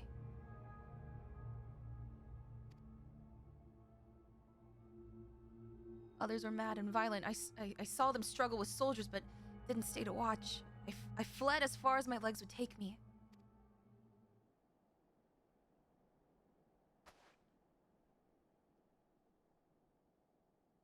Do you have family here? Is this their home?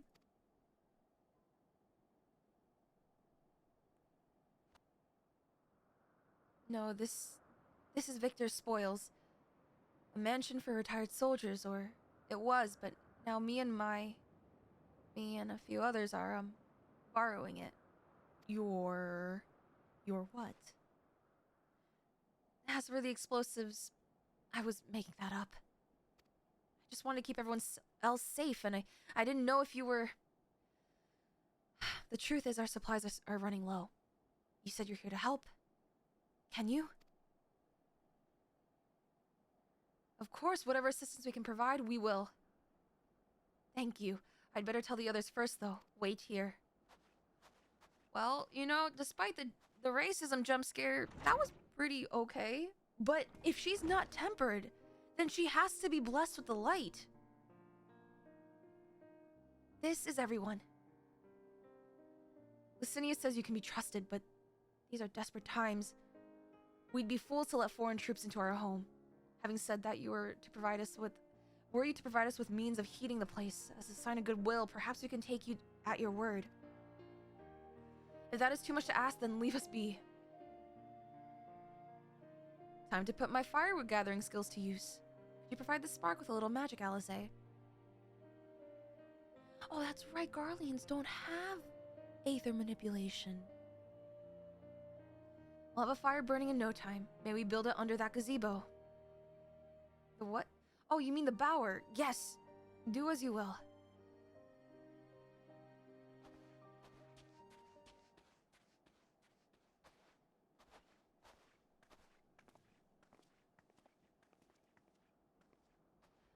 What is she hiding? She said my. Your what? Brothers? Sisters? Comrades? Okay, we're not getting an answer. Fine.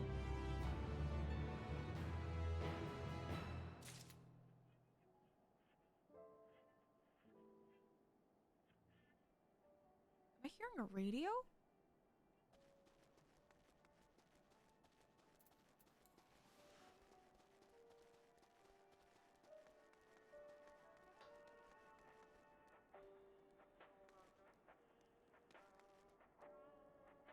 Oh my god, they do have a radio!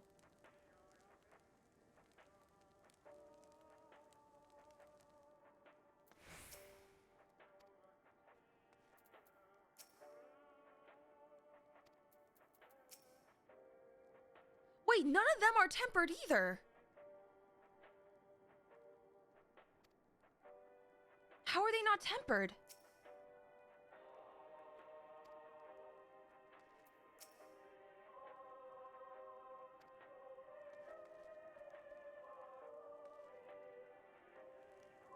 I know when we heard the quote-unquote Garlean anthem, that was just the Alamegan anthem co-opted by Garlemald. We know that.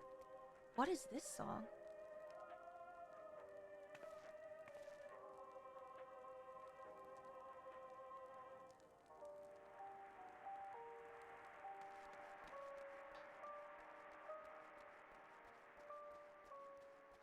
I love we have 2 snowmen and a fucking mech. Alright, Licinia, what secrets are you hiding? How the mighty are fallen. Licinia's inner turmoil is writ plain on her face.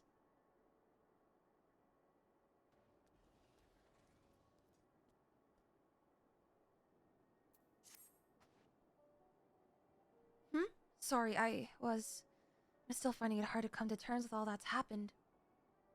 Now that you're here, though, I'm hoping things might change for the better. You know, I've worked up quite a sweat from all that running about, so I'll leave space around the fire for the others. As you can tell, they're in a far worse state than me. We were planning to look for somewhere warmer with more food, but they're not going anywhere until we nurse them back to health, which I don't know how to do. Is there anything you can do to help them? Well, luckily for you, we have a sage, who not only can hurt, but can heal. Oh, hi, Tomo. Long time no see. Hello, hello.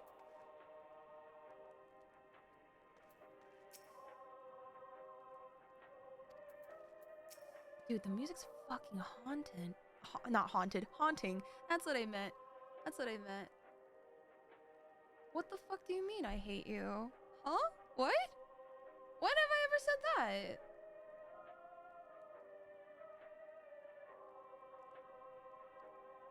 Bruh.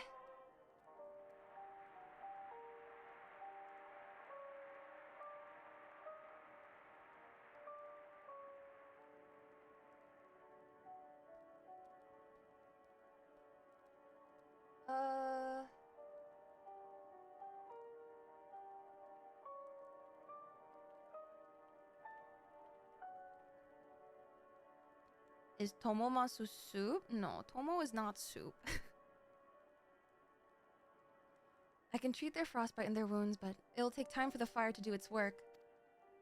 Now would be a good occasion to make use of Emma and Lane's tinctures, the ones that can warm the body from the inside out. Alright, time to do some delivery. She told me one time that I was a stinky soup. Okay, that's actually false, Tomo. I think... What was it? All I know is that you are a god Valorant FPS player. I don't know who still plays Valorant anymore, if you still do. I haven't. I actually uninstalled Valo.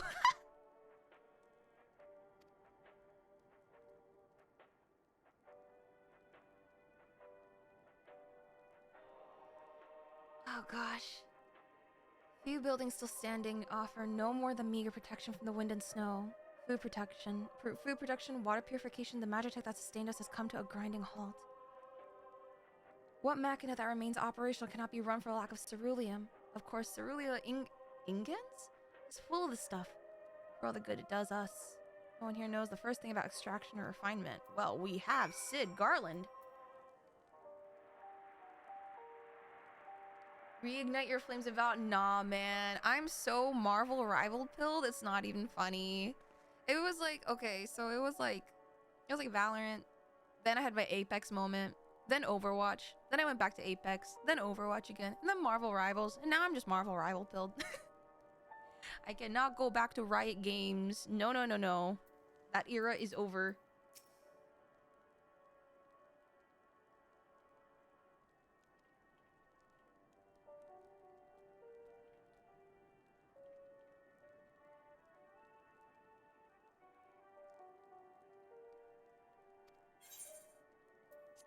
There you go.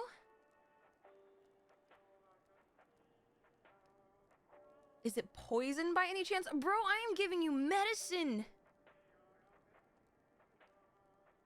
'Twas a joke, a joke. If I laugh, 'tis that I may not weep. So said the poet, and alas, my tears would freeze on me. Oh my god, wait, that's so fucking relatable, bro. Dude, why cry when you can simply laugh the pain away? That's so fucking real. It's all chill to you here again. Wait, but actually though, I'm a Rocket Raccoon main. Listen, as long as Winter Soldier's on my team, that's chill. Again! Oh, hi, Brax. Brax.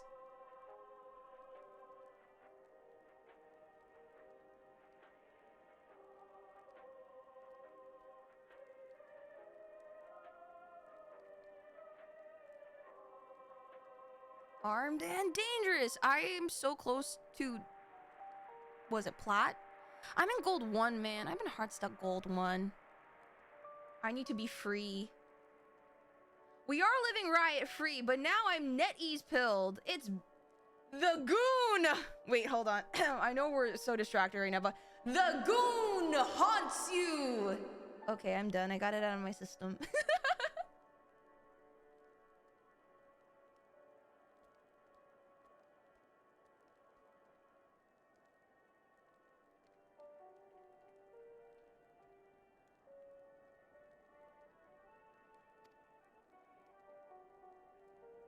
We are the blessed damned to bear witness to the fall of the great empire, while our brethren lie dead or live on as puppets of flesh. First came the war, then came the roar. When morning came, Garlemald was no more. In a cacophony of gunfire, explosions, and screams was our beloved capital razed to the ground. From the rubble rose the disheveled remnants, their lavish finery caked in ash, as they shuffled mindlessly towards the palace, each bearing a fragment of stone or metal, an offering perhaps to the architect of our destruction. A hopeful few tried to reason with the deranged, only to be beaten for their kindness. But I knew better than to plead with the horde. I fled with my health, if not my conscience preserved. Now I wait with my fellow cowards for our final judgment. What are they offering? The fuck? What do you want? Something to warm you with, bro?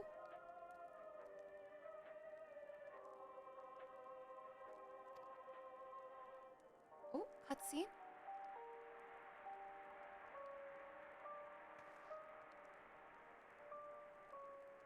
Dude, this song is so creepy, but it's kind of lovely because of that. This? It's a radio. You don't have them where you come from, I take it. We used them to listen to messages sent by others, even over great distances. There are different types, but this model is by far the most popular, made with quality components crafted with the finest ores. Sourced from Locus Amonas it is. Not all that useful since the capital fell into ruin. The people at the broadcasting station must have fled or ended up like all the others. Because all we've been hearing is the same music being played over and over again. Home beyond the horizon. An ode to the brave men and women sent to reclaim our ancestral homeland of Locus Amonas.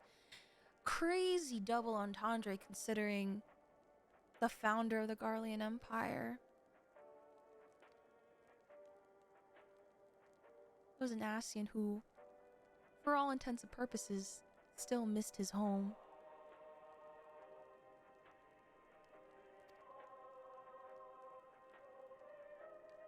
We may have founded an empire in these frozen wastes, but we always hope to take back what was once ours. Oh, right. That's what Emmett Selk literally said when we first came in. Garleans weren't native to this land. They were pushed out by another group of people. They missed their home. Like how much Ascians miss their world.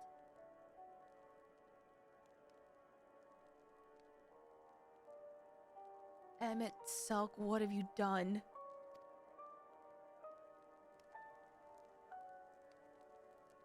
Despite everything, I believe that Emperor Varus yet lives. That he speaks to us through our radios. It was a cunning strategy faking his murder. He must have foreseen this catastrophe and chosen to conceal himself that he may one day make his triumphant return.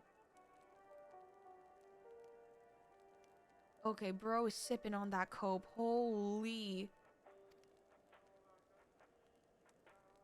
I hate to break it to you, man.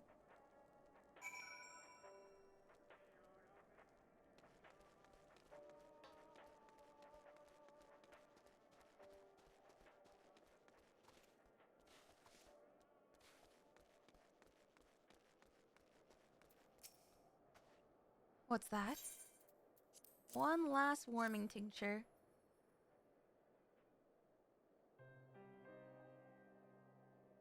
So this is what you gave the others? Thank you, I'll save it for later. Actually, I have a few things to ask you. Are you part of the group staying in the Laturum? I saw Legatus Virgilia's troops heading towards the Magna Glacies a few days ago. Are they the ones you encountered? Yeah, we kind of knocked them out. Camp Broken Glass, you call it. And Virgilia and her men are all there now, So how did you reach the Magna Glacies? Glacies? Did you cross the mountains on foot? Airships. Actually, by Sid Garland. Airships. There might be a way to... Lucinia, where is everyone?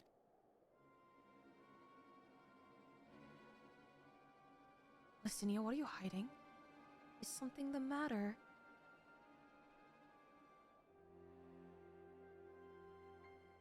A voice from inside, you say. You must be imagining things.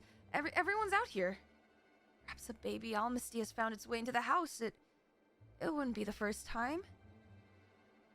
Without the soldiers to scare them off, wild animals have been roaming closer to the settlements. Some have been known to attack people too. Cinia. Who's behind the door? I've just had an idea. If you and yours are strong enough to defeat a Legatus, then surely a few beasts shouldn't pose a threat. Who are you hiding? If you have a mind to continue helping us, perhaps you could head to the other side of the lake. There's a small group of tappers living there, people whose job was to extract ceruleum. They still do, from what we can tell. I've already tried asking if they would share their fuel with us, but they're not willing to give it away. They want food in exchange, lots of food, and that's something we don't have and can't get on our own. On top of that, to even reach their den, we'd have to make our way past all those creatures. Would you be willing to go in our place? We only need enough cerulean to last until the others are strong enough to travel to your camp. If the offer still stands, that is. Oh, and I don't expect you to give up your own supplies, but there might be another way to pay the tappers. Best watch out for baby almasties while we're away.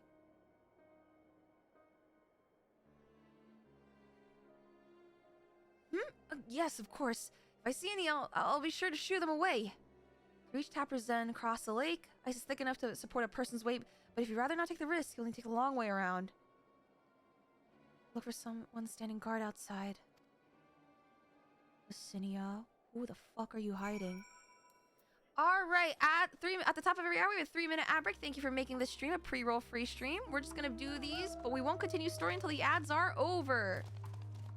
Thank you guys for letting this be a pre-roll free stream. And if you are subbed to me and have the funky little emotes, hi, you're with me.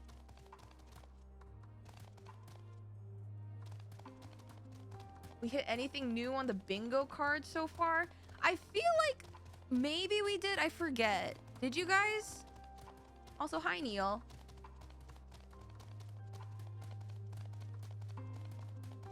Yeah, here's something interesting while we wait for the ads to run out. Sure, hit me. Oh, this is like an actual, hold on. What do we got here?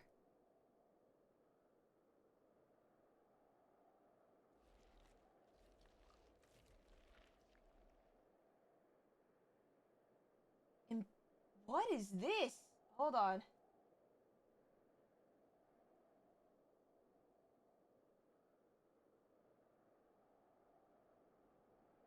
Final Fantasy OST Garlean theme. I'm so triggered. It's fucking Gaius.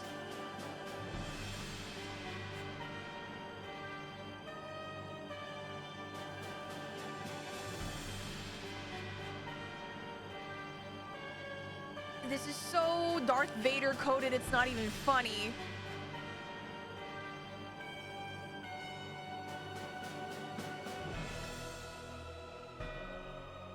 It's the same song?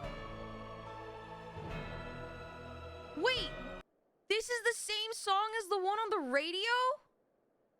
What the fuck?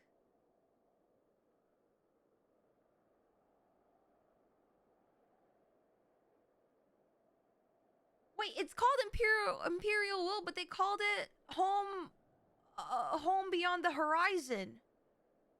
Wait, I need to hold on.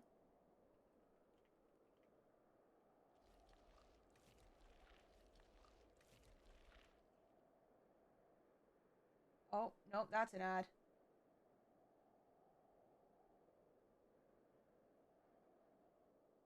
Oh, can I not? Is that a spoiler? Okay. I will, oh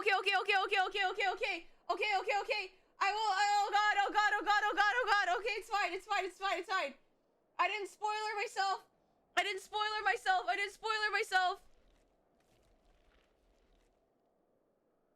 Wait, I wanted to listen to it. I didn't see anything. I didn't think.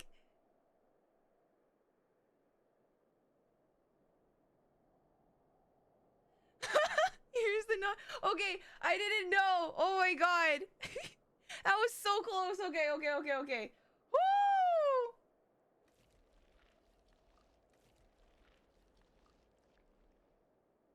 Okay, thank God. Thank God for the ad. It didn't play right away.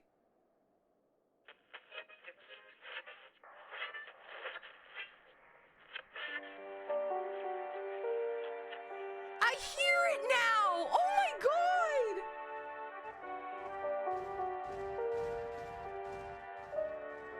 I hear it! It's the same song! Oh my god, thank you, by the way, guys, for keeping this spoiler-free. Holy shit, I'm a danger unto myself.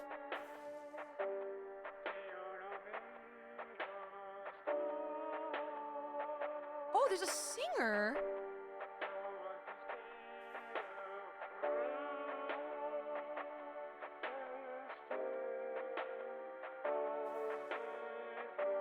Okay, either way, it's a banger.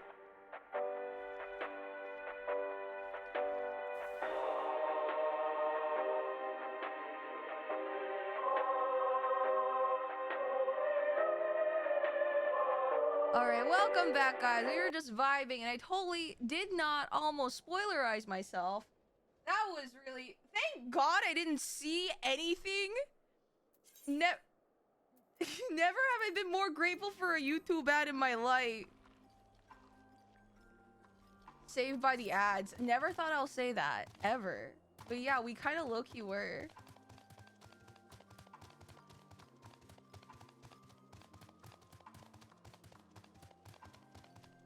God, it's very Soviet. I mean, it's... What do you... I guess, what do you expect from, like, an imperial anthem, you know?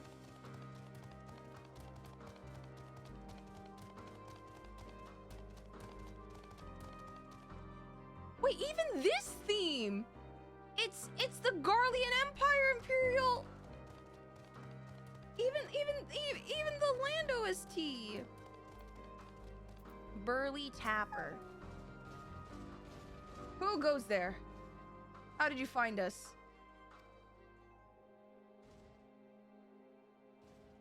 What do you mean I stand out like a sore thumb?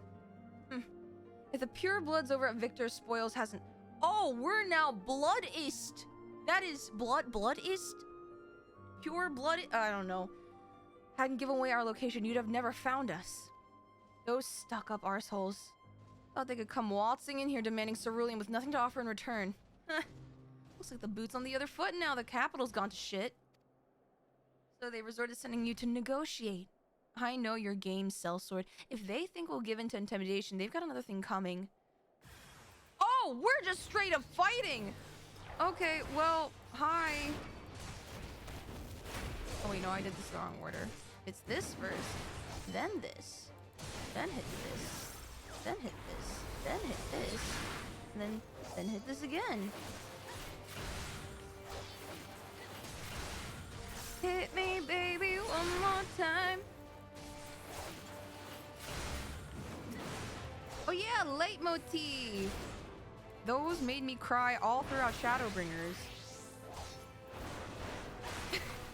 Okay, to be fair, we did offer to use words. They chose violence first, I have to say.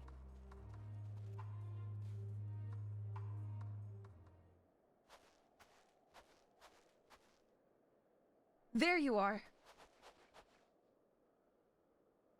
Just after you left, Licinia asked me to go and catch up with you in case you needed a hand. Someone must have let slip that I have a little experience in transporting barrels of ceruleum.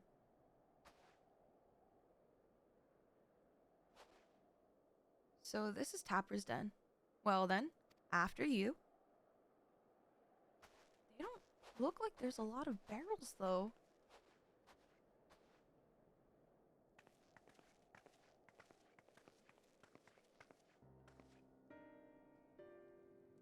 Who are you? What happened to the guards? About that? Eorzeans and rebels here to save the people of Garlemald. That doesn't make any goddamn sense. Why in the hells would you pass up this chance to put those Imperial bastards to the sword? Let me guess. None of you are Garlean. You're brought here from other lands? Girabanya, Yansha, Bosnia, Dalmasca, to name a few. Some dragged here against our will, others fed bollocks about a better life, all put to work extracting ceruleum. All given the esteemed title of On, placing us firmly on the bottom rung of the ladder. The old hierarchy means nothing in the new Garlemald, says we. The only thing that's escaped more or less unscathed is Cerulia Ingens, still sustaining us even with our paymasters out of the picture. We hear you're experts in drawing up ceruleum from the bottom of the lake. How can you do that if it's frozen over? Wouldn't you like to know, Weather Boy? Trade secrets, I'm afraid. At any rate, it's not as if ceruleum is used for much these days. What, with the city in ruins, we'd take enough to power our heaters and save the surplus for later. And though it helps stave off the cold, it does sod all about our hunger unless we can trade it away. Speaking of which, be sure to tell your contingent we've got ceruleum by the barrelful if they're interested. We'll exchange it for whatever provisions they're willing to spare. We can certainly ask, but if you're all free to go now, why carry on living here? Free to go? Go where? Even if we managed to get back to our homelands, there'd be nothing left for us thanks to the Empire. The knowledge and skills we acquire working here would practically be useless outside of Garlemald. Well, you should speak to a person named Lisa about Alamigo as of recent. So we're staying for the time being. As long as there's a need for ceruleum, we'll find a way to get by, even if Garlemald as we know it is gone for good. Gone for good.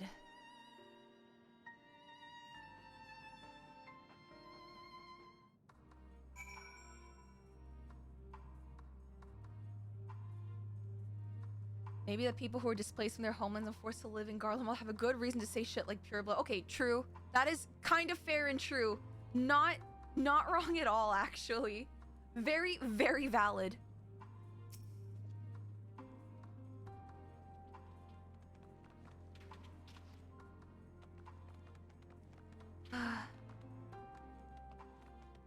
Yeah, we did kind of beat him. I see. Regardless of what Ilsub our contingent does for the people of Garlemald, the Empire itself is already a thing of the past. For many, that would be the cause for celebration, while for others, their whole way of life will have been turned upside down. After all the atrocities committed in the Empire's name, perhaps it is for the best that it is consigned to history. But what of the ordinary people? Their lives, their stories? Should they be forgotten too?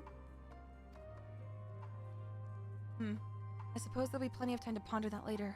For now, let's see about getting some ceruleum. Guys, we got pants! We have pants!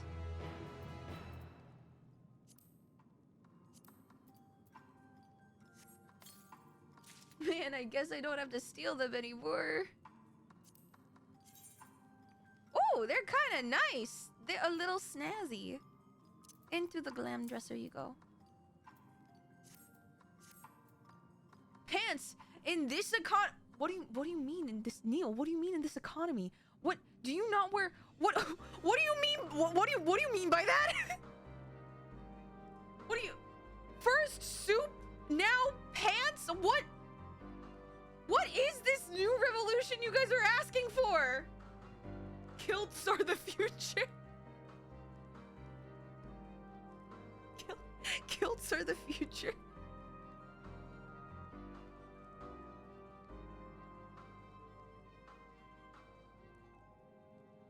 Okay. All right, guys. No, we're not being pants locked now. No. First soup lock, now pants lock. No. Soup gate, pants gate. Stop it.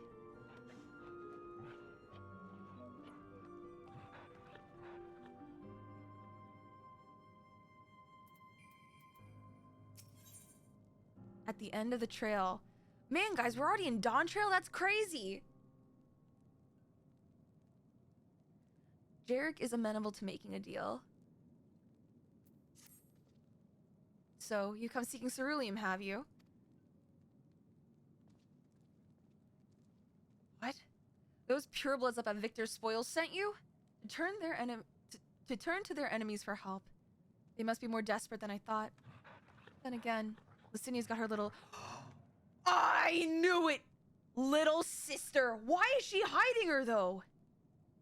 Sister, but we only saw Licinia and 3 men.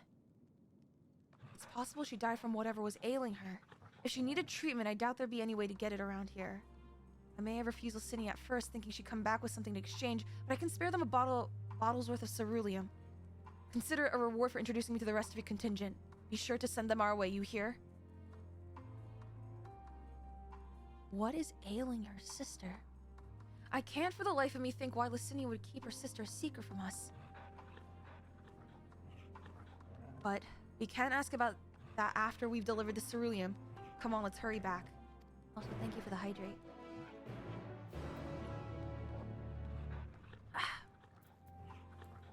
Dude, that Torgal is slobbering. Holy shit.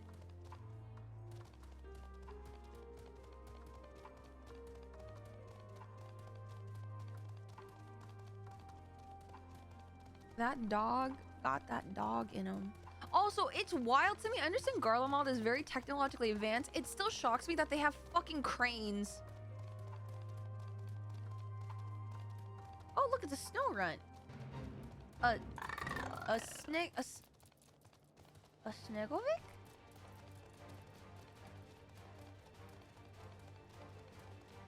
True, when you ain't got magic. When we don't have no freaking levitation spell, I guess. And you're an Almasty! Also. Southwest? Goddamn.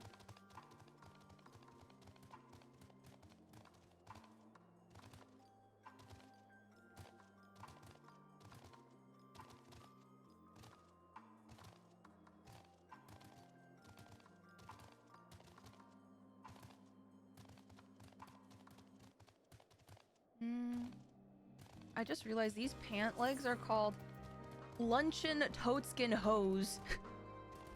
Who up toadskinning their luncheon hose?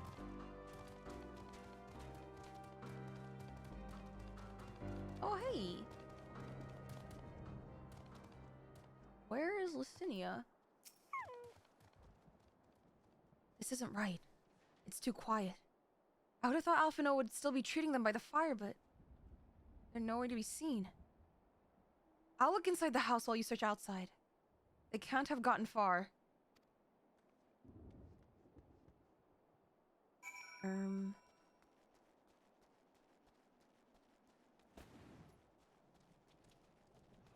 Where... Is it behind the house? I don't see it around the house. Is it the side of the house?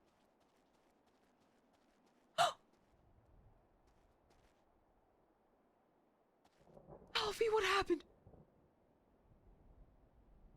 Why is he doing the Yamcha? Why are they... What?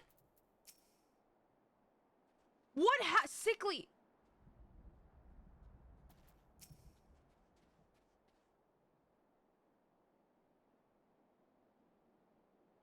Alfie? They asked me... They asked me to help carry supplies, but when I followed them back here, they attacked me.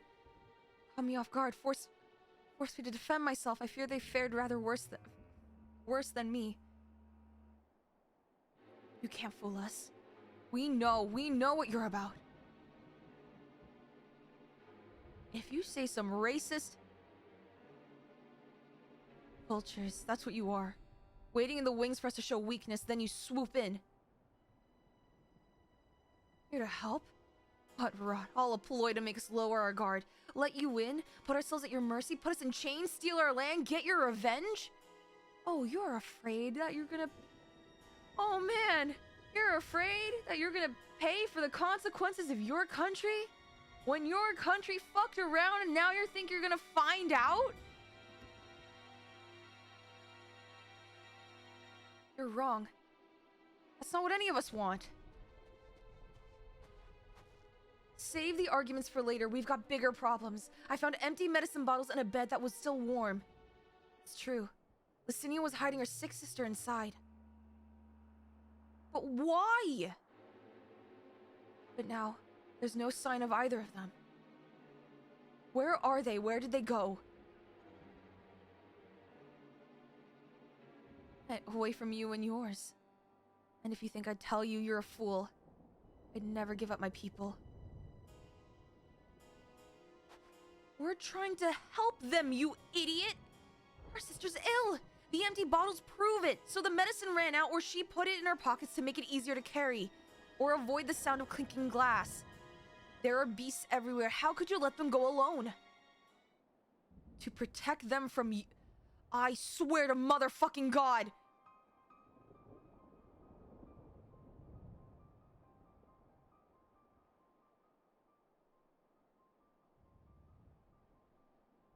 I should have known. I should have known. You can't... Undoing years of prejudice, beliefs, and thoughts. It takes years to undo that. We were naive. We were naive. You invade our homeland, taint it with the same sorcery you used to slay our countrymen. A Garlean should sooner die than suffer the insult. Better for them to flee, keep their purity intact, than be corrupted by your vile magics. I swear to God! god, you were so brainwashed! You can't even see help when it's in front of your face and you're on the brink of death! We were waiting for a chance to free them since the moment you arrived.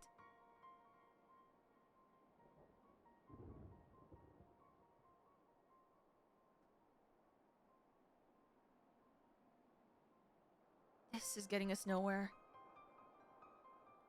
I cannot say how Lucinia and her sister will react when we find them, but find them we must. Go on without me, both of you. I first need to tend to my injuries and theirs. I will join you in the search after. Alright, be careful. We'll do our best to find them quickly. You know what this is? This brings about the question. Remember in Stormblood, we faced a lot of people, a lot of oppressed people from the Garlean Empire who didn't want our help. And we asked ourselves a question, how can we convince people who don't think they need help to accept our help? This is like the same scenario, but on the other end of the table. How do you convince people that think they don't need help that they actually do in fact need our help? How do you re-educate, reconvince a populace of people that have been so deeply ingrained with prejudice and racism and how? How do you begin that kind of work?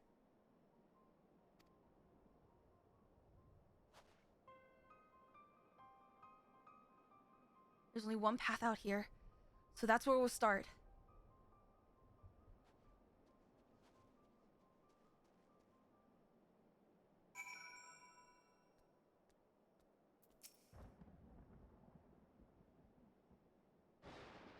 Be kind and patient, sadly, that's all you can do.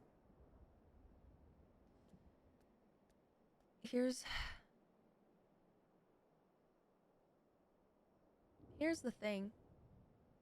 In an ideal world, yeah, being kind and patient and being able to turn the other cheek is the answer. But it's not easy, it's the most difficult, and some people have been doing it so long that they just, it's tiring. I'm not saying to not do it, I'm just saying acknowledging that it's a hard, long, and arduous process. And considering we're talking about the end of the world right now, there is a lot of urgency, and there's not a lot of time.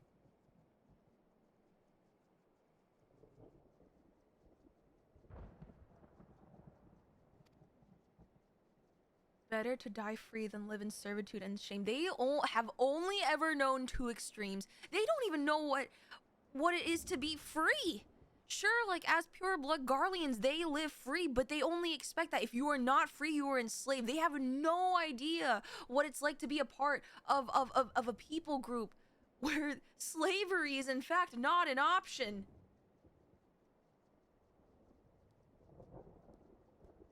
They've only lived a life of imperialism, and it's imperialism on the better side of things. Imperialism from a throne. They have no idea. They have no idea of other options. It's an eat or be eaten world to them. How do you begin to deprogram that?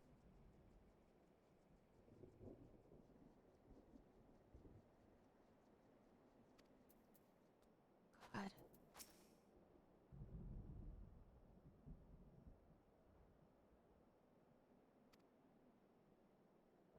You know what hurts?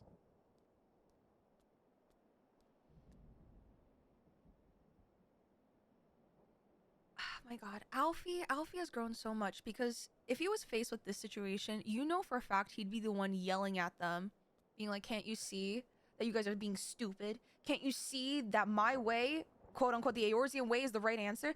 If he was a little lordling Alphino, he would say the exact things, but it breaks my heart that he keeps on encountering these scenarios where people just simply fail on every turn. But now he's been battle tested, he's been through it, and his response is simply, I know what to do. I need to do it. I'll catch up.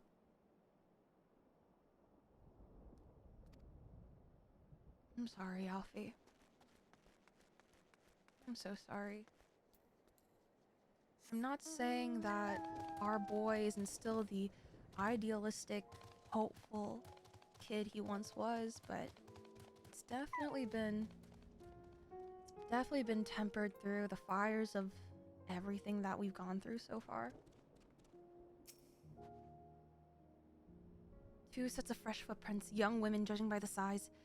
This is definitely them. Come on.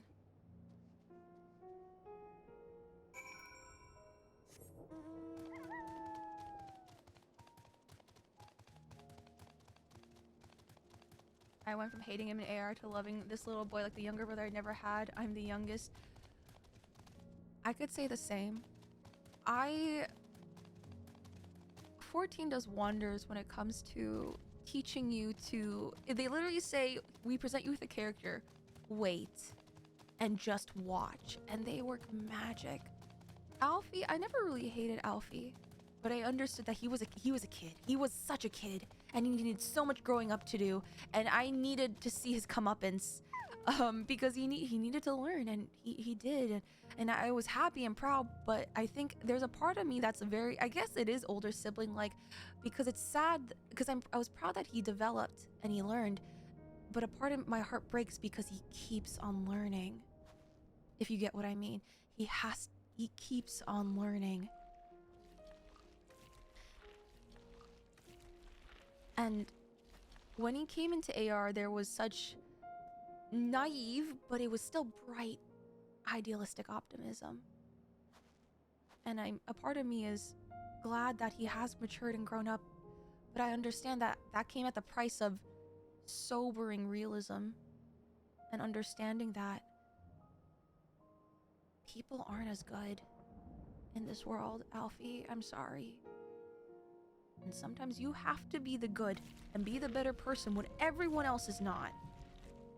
And I think that's where my heart kind of starts breaking.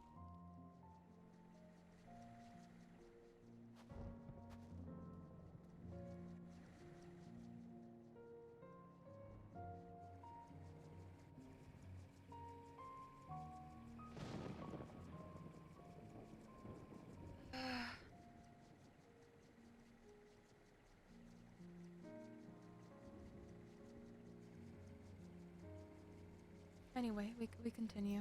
There's so much more to dissect about this, but we can talk about this more later. The trail stops at the frozen lake. Perhaps they chose this route as to not leave footprints. Can't think of any other reason. Look at this place. It's crawling with beasts, and I can only imagine how hard it must be for her ailing sister to cross the ice. We could really do with Alphino's help, but we can't afford to wait for him. Let's split up and look for clues.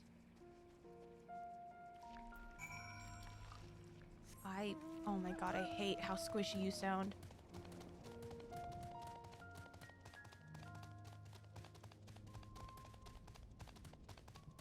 Where are you? They could be all over this lake. Okay, empty bottle.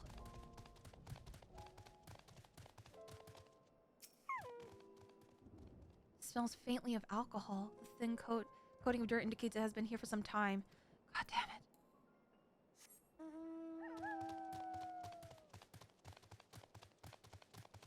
Where would you be? Where would you go?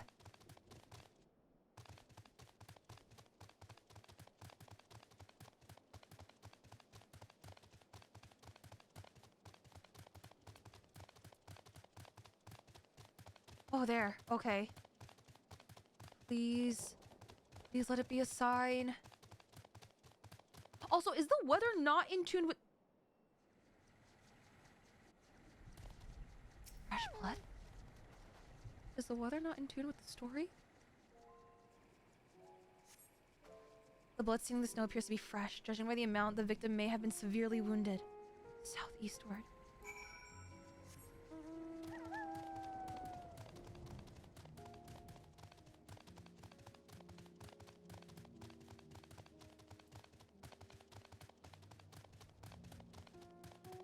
You may not be good people, but you better be fucking alive.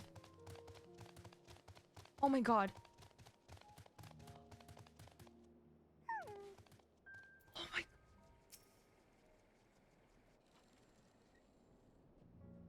Please. Why are both of them hurt? With the radio?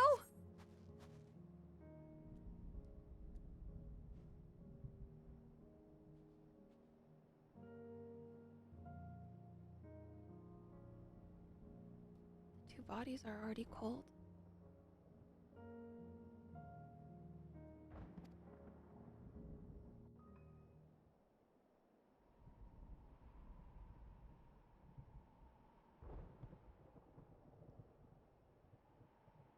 What happened?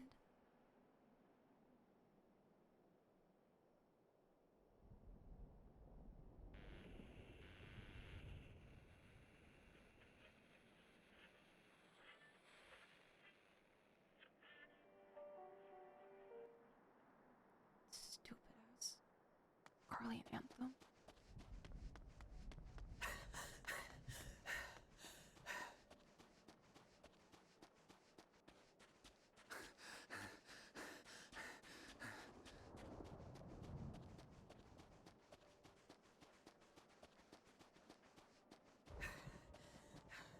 Blood trail. We found one. They were attacked. By what?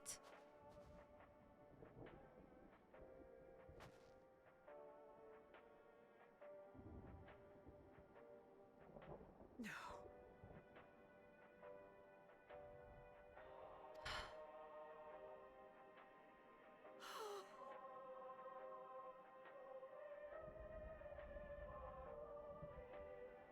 Why? Why wouldn't they? You can't help people who don't want help. Alice, I'm sorry. Safer to brave the wilds than trust in our magic.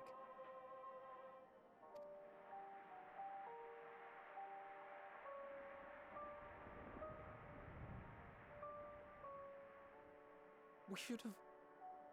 I should have... No, Alfie, no. No.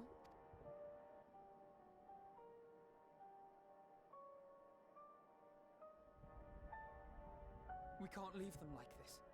We have to take them home.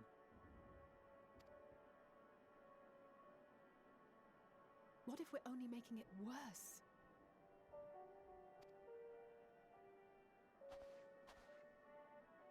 Maybe we don't belong here, but neither do they. Not out here in the wind and the cold.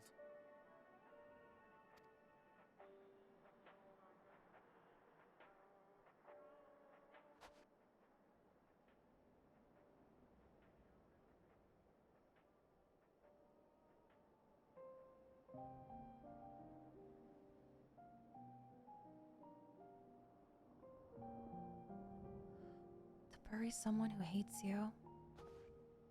I heard the story about Varus's voice from beyond the grave.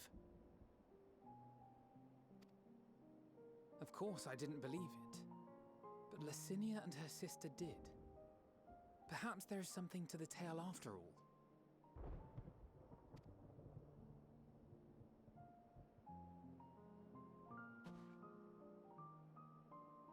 I want to understand. So I'm going to borrow this for a while, if that's all right. You had every reason not to trust us. We came as trespassers, invaders. But I pray that in time, we will be more than that to you. That we will find a way to help your loved ones. And see that no more children are left to freeze alone in the snow.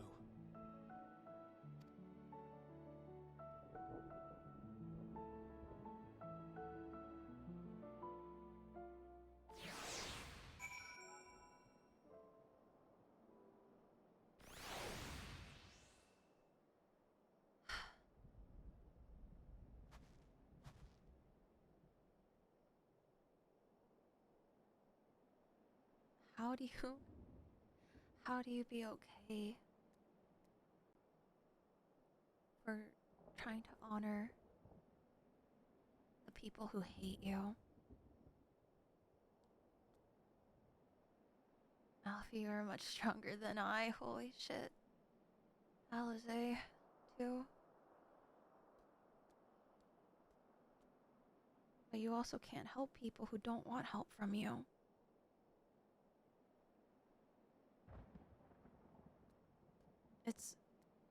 These are the same lessons we've learned in Stormblood. When it comes to imperialism, no one is the victor except for the leadership. No one wins.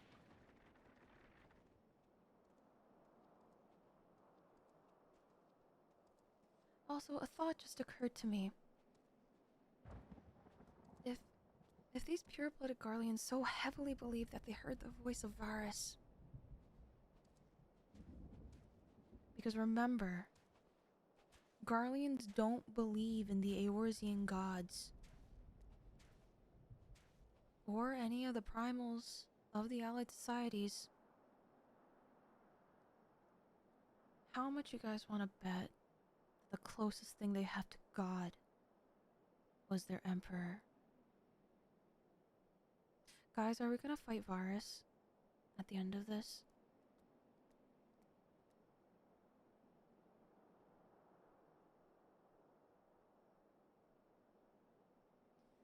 If there is any chance that I get to behead the symbol of imperialism in this game, you know what? So be it.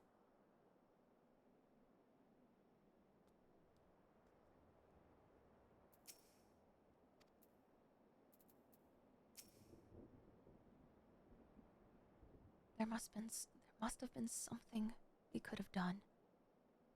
But what?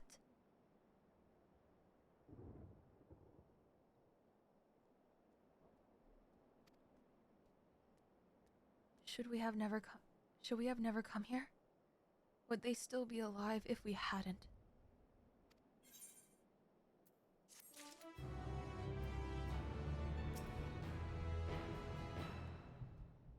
If only we had a chance to talk things over. But it's too late now. Too late by far. A way forward. Alphino's resolve may be shaken, but he has not forgotten his duty. We have already caused enough harm here. Let us return to the camp before we cause any more. As for those inside the house, we should send someone to take care of them. Someone who isn't us. All we can do now is to make our report to Lucia and do everything in our power to prevent further tragedy. So let us linger here no more. Come.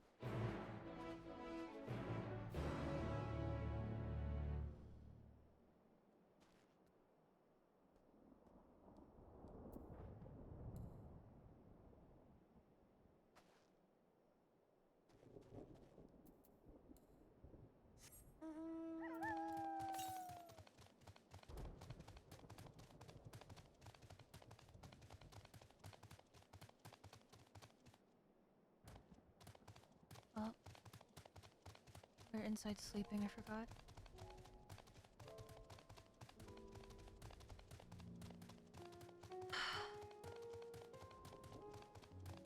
I didn't think we would get thrown back into Stormblood like themes and motifs, but that makes sense. We're on the other side of the fence now.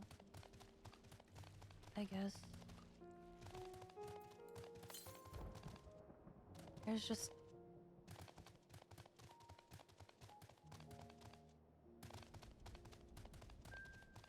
I think it didn't grasp for me that, hey, it's easy to side with the people who have been oppressed. Now's the hard part. Helping the people who are a part of the oppressing group. And I know this is just a game. And I appreciate that 14, they aren't afraid to delve into real world topics. And I know sometimes people want to use games to escape. And that's all fine. That's absolutely valid. But I think for me, sometimes we need a reminder. And how else are we gonna do it? It's It's very sobering.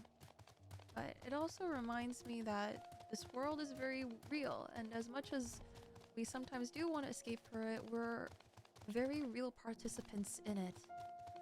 And we need to acknowledge that. At least that's for me. I want to be able to keep on acknowledging that.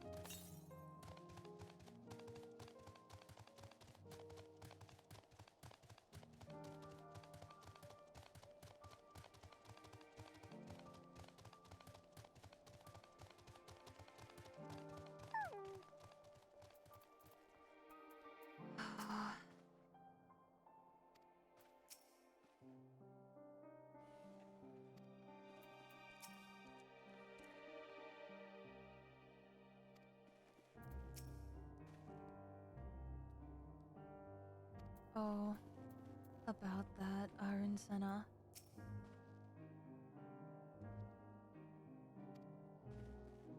Alright, Lucia.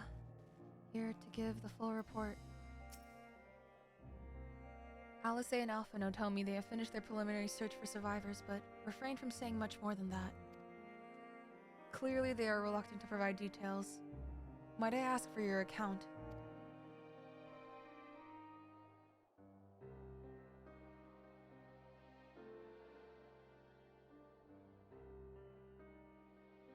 Thank you for your report. We shall inform the troops of these developments and instruct them to proceed with the utmost caution should they encounter any survivors.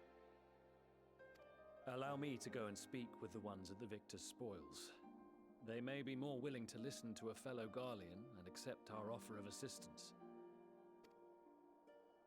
I pray you are right. And though I am loath to burden you any further, should there be an appropriate occasion to speak of Licinia and her sister, please do so.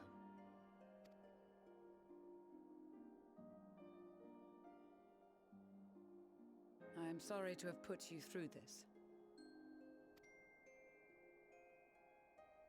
My distress is nothing compared to their suffering. Alice? So tell me, what else have we learned?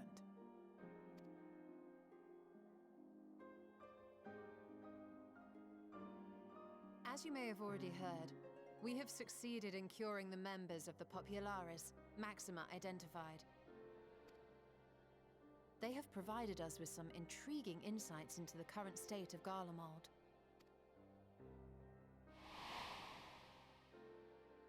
The assassination of Emperor Varus was the catalyst for the civil war. Nerva declared his claim to the throne, and his opponents refused to recognize it. Fighting broke out in the capital, where Nerva's Third Legion clashed with the First, who remained loyal to Varus even after his death. Yeah, there was a battle for succession, but now that everyone's tempered, it's kind of gone. Of course, even Imperial warmongers would balk at the idea of turning their shining city into a battleground.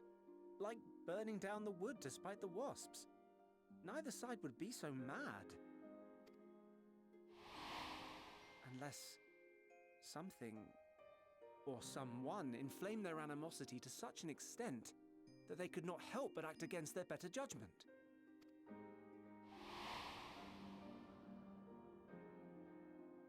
It brings to mind events at the Gimlet Dark, does it not? The Emperor's sudden withdrawal from the front lines, specifically. Nerva and his father, Titus, Varus's then political rival, took advantage of rumors that Crown Prince Xenos had been possessed by a demon. Which, okay, to be fair, he was. Let's make that clear. Elidibus, what better way to disparage your enemies than with the truth, or a close enough approximation? Indeed. But before their accusations could be substantiated, many of Titus's followers were silenced. While some were merely stripped of their status, others died under curious circumstances. One after another, suddenly and suspiciously. The good old traditional political assassination, eh? Again, Elidibus. Like as not, he had a hand in it. No evidence was found to implicate Varus, certainly. Nevertheless, Titus, Nerva, and the Third Legion would have judged it a brazen attempt by the Emperor to rid himself of his political enemies. And then, in the midst of this growing turmoil, Varys Sosgalvis is murdered. And Garlemald's own prodigal son, Gaius van Belsar, is named the murderer. Shortly thereafter, Nerva claims the right of succession, and in response, the First Legion claims the assassination was part of a coup d'etat orchestrated by Titus and Nerva.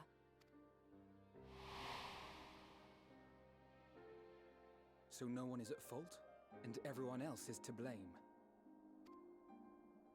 I should add that both parties received substantial financial backing, presumably to provide them with the means and encouragement to pursue a swift victory, and that these contributions came from the self-same benefactor. Wait, what? Who? I'd heard House Brutus had been filling the Third Legion's coffers, but the First as well. Huh. It would seem so. Though the Populares determined that the First Legion received funds from a variety of organizations, all had connections to House Brutus. So Fandaniel, in the guise of Asahi, was playing both sides against each other the entire time. God fucking damn it, Fanny. The information we gained from my friends does not end there. One night, shortly after fighting broke out, the capital was shaken by an immense tremor. And then a roar. From that point onward, they have no memories, no recollection of any events, including our clash on the Magna Glaciers. Their memories got rewritten? But when asked about the Imperial Palace and its bizarre transformation, they somehow recall Emperor Varys giving them orders in their dreams. Oh my god, their memories got fully rewritten. May the Tower of Babel stand as testament to the glory of Garlemald. The Tower of Babel? Are we really doing this? The great tower built, the biblical tower built to reach the heavens so that humans can become God. Is that what? Are you shitting me?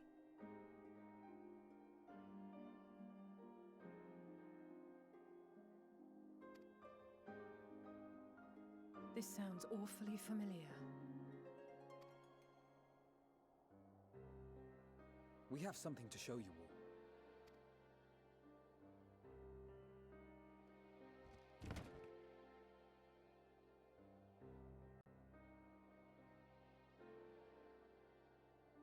Varys spoke to them through this radio.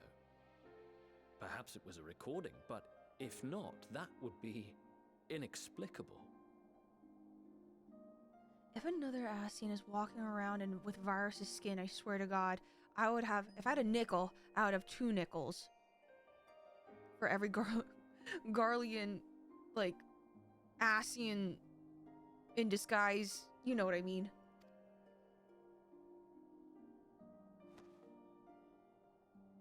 We are of one mind, then.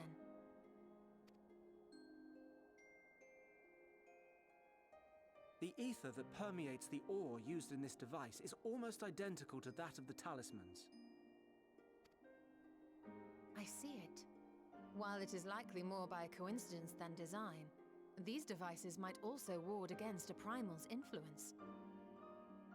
That's how they're not tempered? A picture is beginning to form.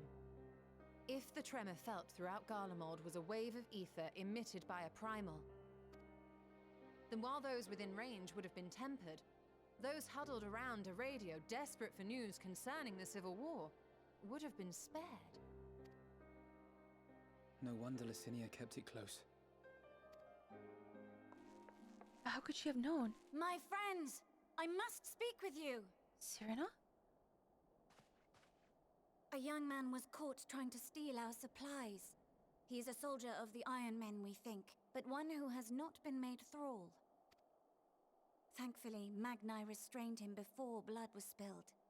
The stranger is outside, if you wish to ask him questions. I think we do. Who is...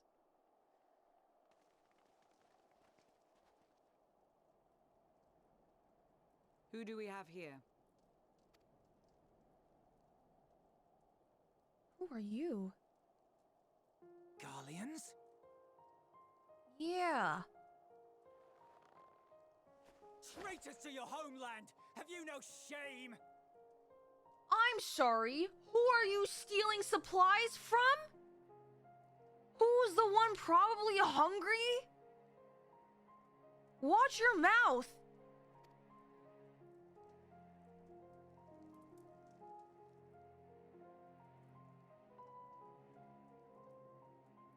I am Lucia Junius, a temple knight of Ishgard.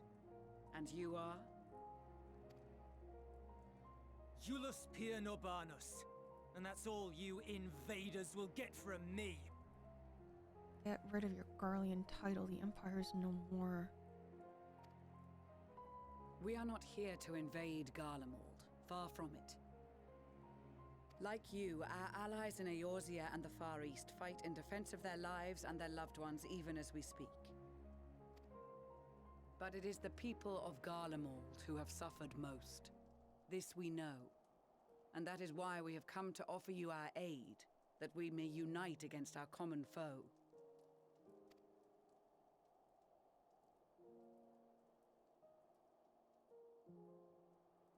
Whether you believe me or not, those are the facts. Now, answer me this. You tell him, Lucia. Why would a proud soldier of the Empire be reduced to stealing? The situation must be dire indeed for you to go to such lengths. If it is supplies you seek, we would gladly share ours, or turn a blind eye while you leave with your spoils. Where does your pride get you now? I will not negotiate. My commander will determine how to deal with you and yours. I don't think you're in a position to say that. Also, commander! If you wish to treat with him, I will take you, but no more than 3.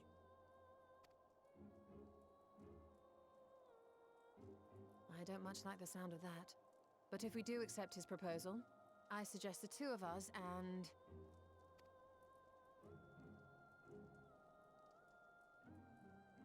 Please allow me and Alize to act as envoys. You guys... May I ask why? We have seen with our own eyes the hardships the Garleans face. How their futures and lives hang in the balance. It's not the warmest invitation, but it's an opportunity to prove our intentions true. Maybe not a chance to make things right, but a chance to make them better.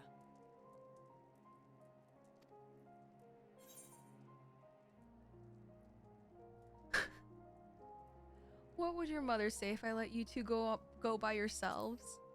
She would actually kill me.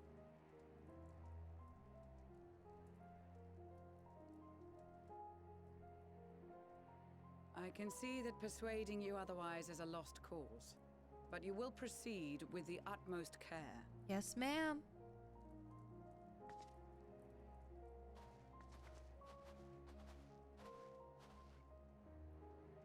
Couple of children and what? A sellsword? Is this an insult? Oh boy, you have no idea who I am. Not in the least. You will find that they are more than qualified to speak on our behalf. There are many dangers on the road ahead. I will need that back.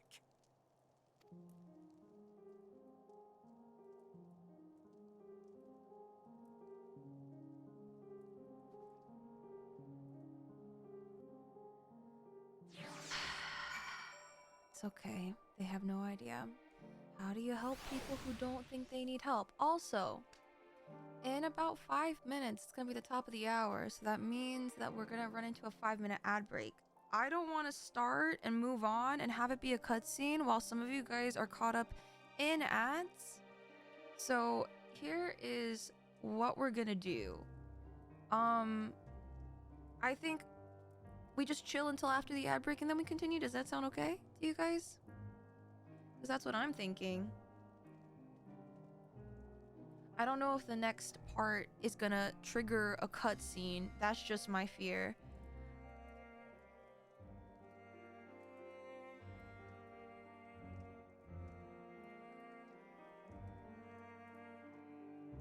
as you don't do any more Google searches. Okay, I just wanted to listen to the music. That's it. That's it. No big cutscenes immediately. Okay, if that's the case, I'll close out this stream. I'm not stream, this quest. Oh my god. Julius. Alright. I feel like you're gonna undergo character development.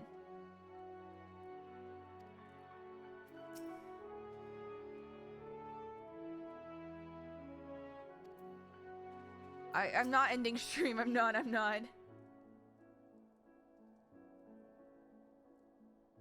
There's in the thumbnail. I honestly wasn't looking. I just read the title. Oh my god. Man, maybe this is so good that one time I was only being literate.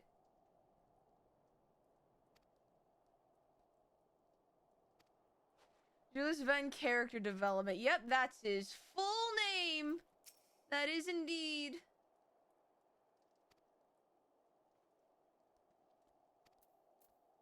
Damn, now I'm getting hungry. Julius Pierre Norbanus. It's unusual for one so young to achieve such a high rank. Very unusual. His uniform identifies him as a member of the First Legion, which has particularly fierce reputation.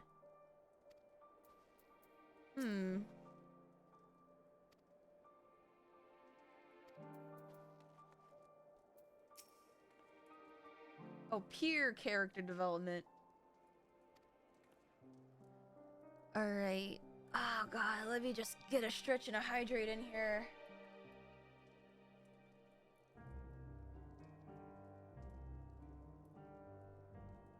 Wow. Congrats on the promotion to Legatus. True. Alright. We're gonna have a little stretch break when the ads run, but thank you for allowing this stream to be pre-roll free so that new people who join in stream won't have to be hit with a wall of ads. Thank you. Otherwise, okay, next stretch break. Wait, why isn't the ad timer running? Hello? Oh. Yeah. My god. Dude.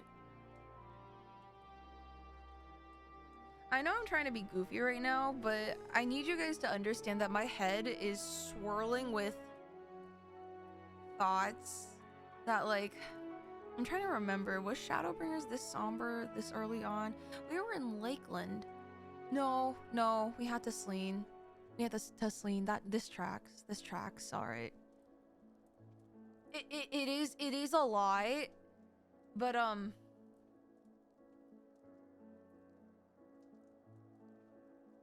yeah.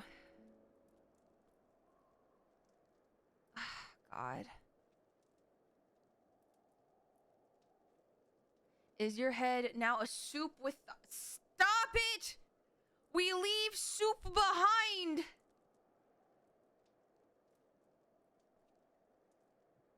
Oh, gosh.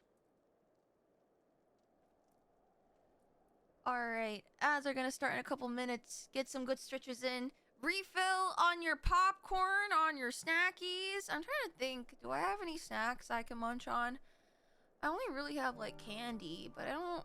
Okay, I'm gonna be honest. I'm a very savory-oriented kind of girly and not a... Like, I'm very picky with my sweets. I do have a sweet tooth. It's just, it's only activated by very certain sweets.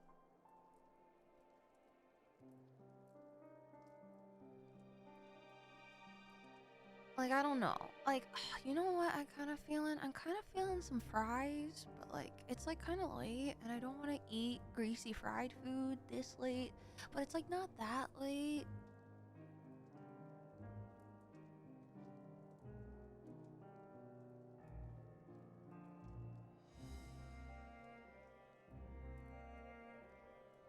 Oh my god, wait, did my phone run out of battery? Wait, my model died! Wait. This is a perfect time for an ad break, so my phone charges. Oh, wait, I had it charged. Why aren't you charging? Okay, perfect time for an ad break. My model is soup. No, that's not what I'm saying. If only your phone had some soup.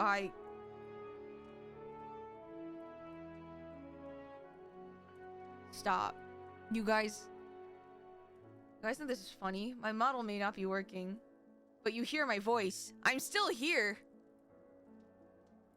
You know, it's like if my model has her eyes closed, it's like you're hearing my inner thoughts as I close my eyes and pray for things to get better in Final Fantasy XIV.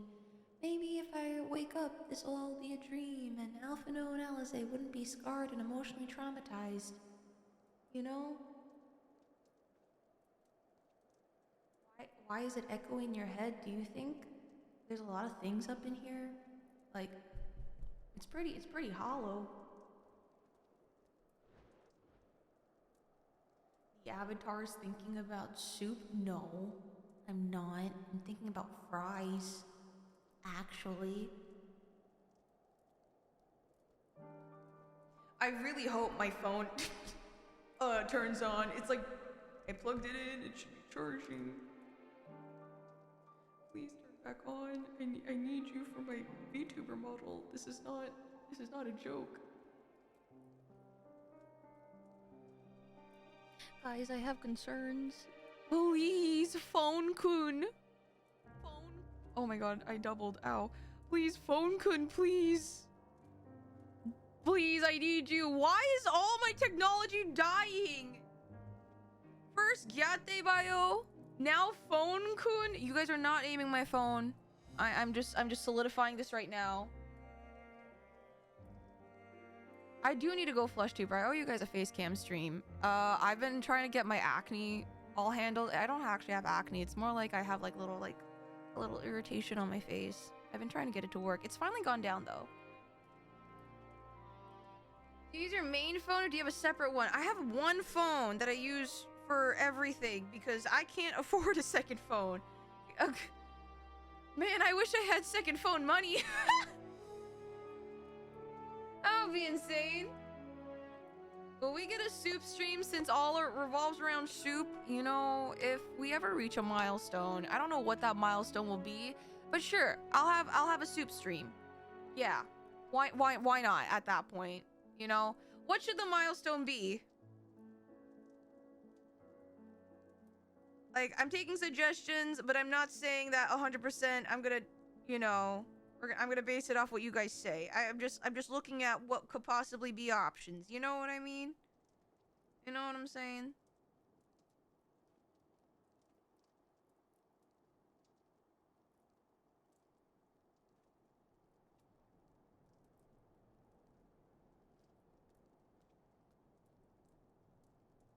Finishing this next quest? Nah. Oh, my phone turned on. Go, phone, go! Go, phone, go! Come on, you can do this. You can do this, little guy. You can do this. Come on. You can do this. Ad break ends in like 5 seconds.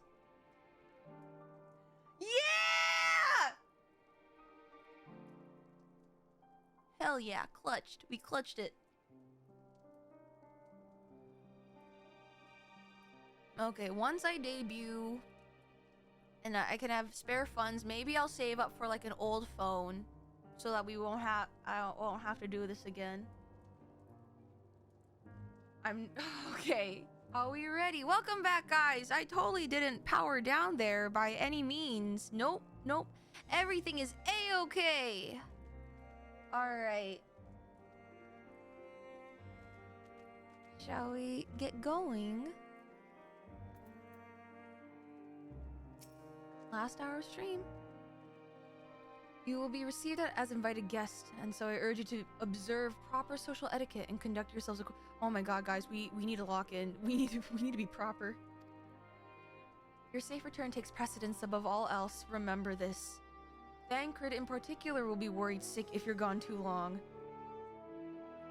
Thancred? Mom? May the Fury watch over and keep you. Okay, guys, we can't worry Thancred, apparently. Are you and the children ready? I'll explain the route once we are outside your camp. If anyone attempts to follow us, we will judge it an act of hostility. We will not hesitate to take appropriate measures. You and what army, bro? I would expect nothing less. You have our full cooperation.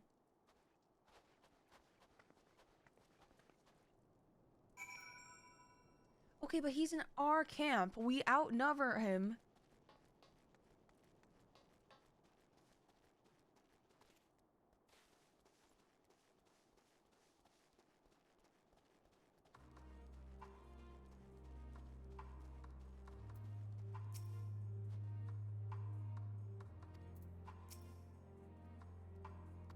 Alright. Alright. This is far enough. Listen carefully. We head over that hill, then follow the road until we reach Liminal Station 4.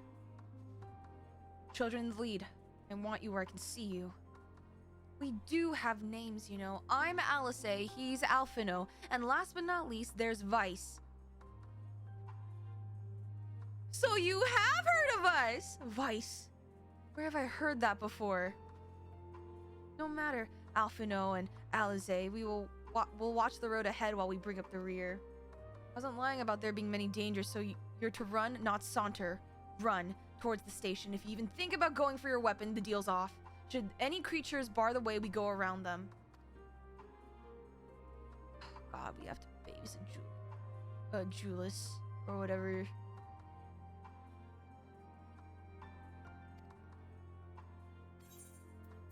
Alright, yeah, we don't have a choice. We run. We do not whip out our weapons. We just go. Where are we going, guys?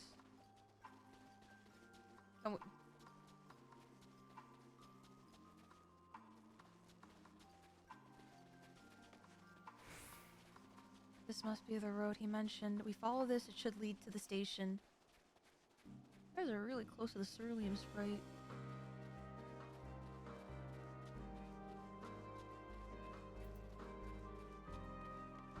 Man.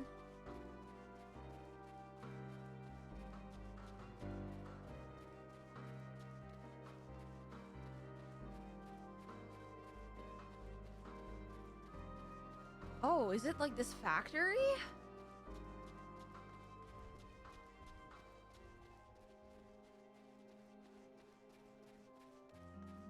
Wait, Alice, Alphido, you're running ahead. A Jotun? Like the Norse Jotun? Huh.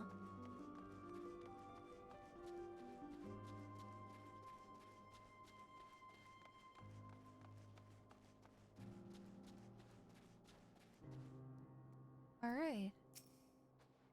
We're here, I think. Hey, Alpha.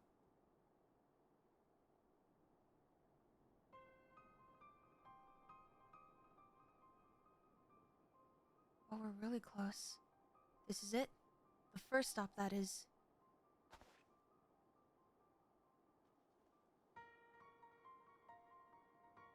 Good.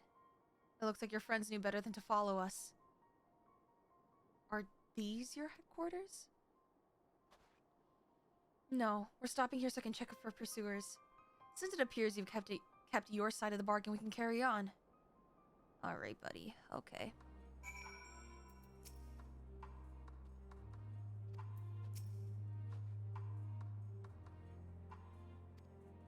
Dude, why did the Garleans build such a thorny tower, bro? North of the station is the Regio Domorum, one of the main residential areas, or at least it was. Afflicted roam the streets in packs, they'll tear us to shreds if given the chance. Keep close, no wandering off, understood? Sure, man. Wow! Well, guys, we have feet! I mean, we do. I mean, shoes. We have shoes. Oh my god. Can you imagine if Garlemald was turned into a residential area? Imagine.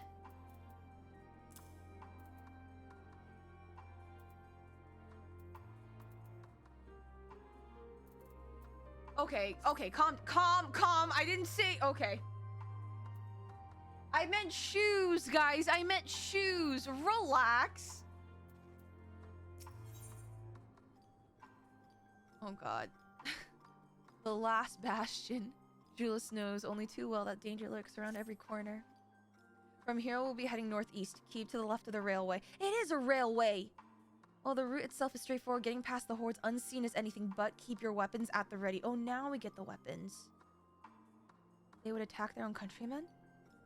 They spare their own but slaughter the rest without hesitation. Though we try to avoid detection, the chances of sneaking by completely unnoticed are slim at best. I will lead the way, but in the event we are seen, we're to fight them off. Those two will follow us, provided they can refrain from drawing their weapons.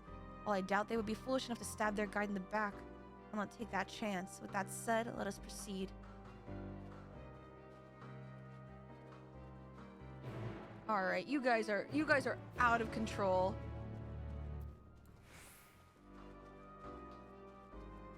So this is a railway.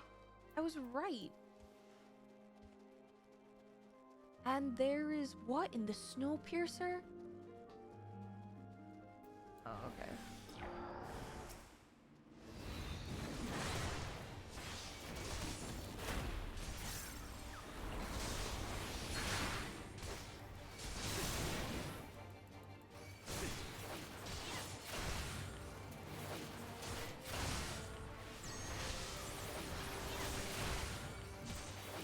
Oh my goodness.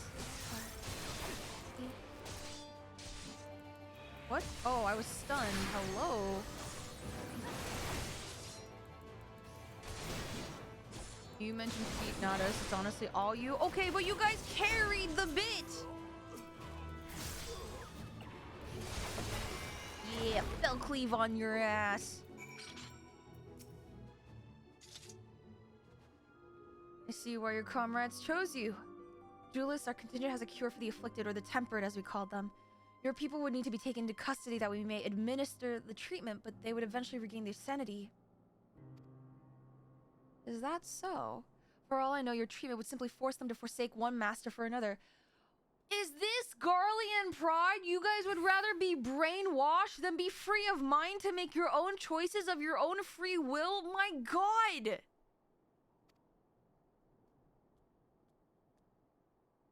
As far as I and my legion are concerned, they are no longer our people. They're beyond saving. Jesus. Those who thought differently and tried to reason with them were butchered for their bleeding hearts. Come. You have to keep moving. Hello. I am not in Dawntrail. I am a sprout in Endwalker at the present moment. So I have no idea what the raid tier is like. But, I've heard Arcadian is really, really fun, but that's about it. I know some of my friends are gonna try to day one it, actually.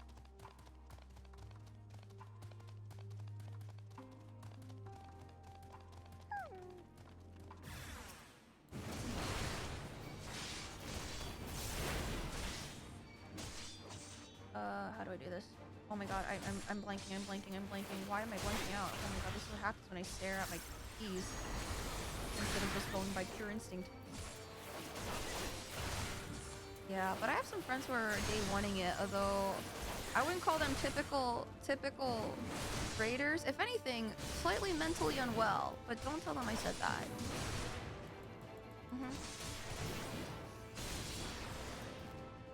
God damn it, I'm stunned.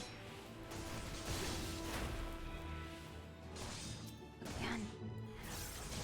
Hi, Brax! Hi, Rex. Tell me.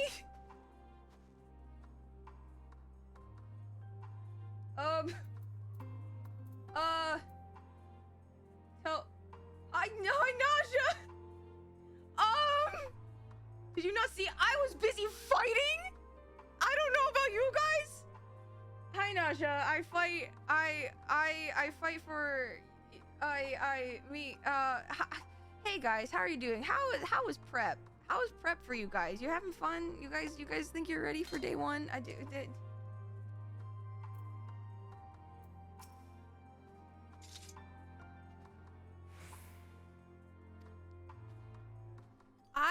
Okay, don't turn me into a soup hater, guys. I actually do love soup, but man, oh man.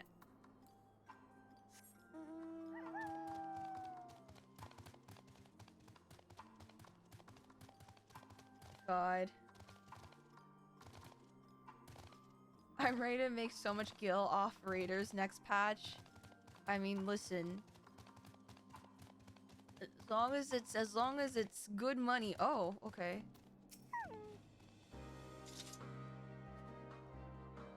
I meant what I said. These people deserve only death. I stayed my hand before out only out of desire to remain undiscovered. That is still the higher priority. We should continue to avoid any unnecessary confrontations. Keep following the railway.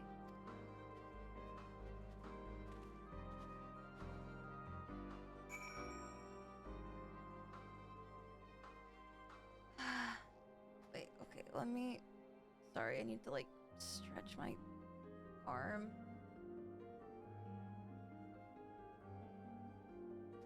Alright. Oh. Frey, thank you so much for the follow. Welcome in. Welcome, welcome.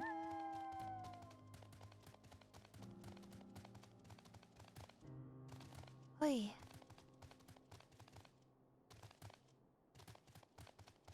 Listen, all I want, I think my goal is once I am done with Uwu, I take a nice break and then see whether or not I have the energy for the next fight. That's it. That's my goal upcoming when it comes to raiding. Temper. Oh my god! Okay. Oh, that's... I didn't meant to... I guess Voking would work there too.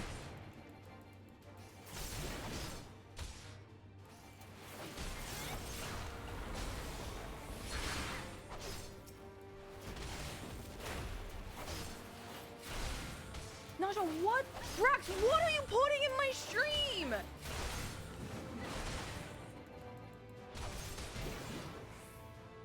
Are you guys in call together? Is that why? Did you guys just finish practice today?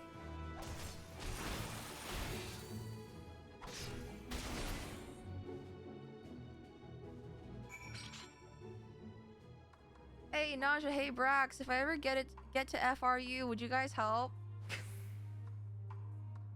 What is this? Tell me, for whom do you fight? Oh my god, is this...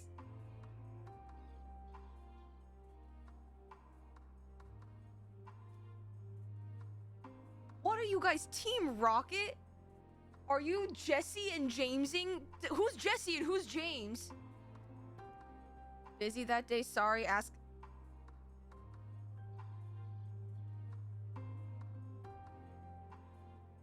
Okay, Brax, we're no longer on speaking terms. Why are you guys here?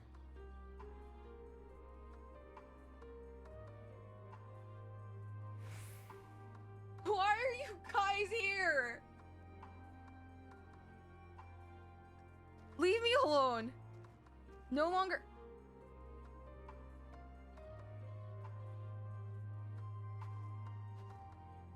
Who the fuck put mouse ears on?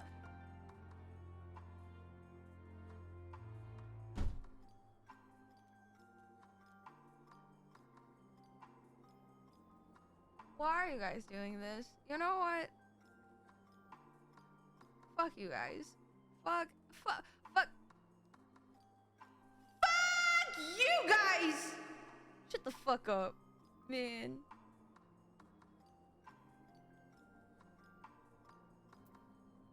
Thank you for the hydrate.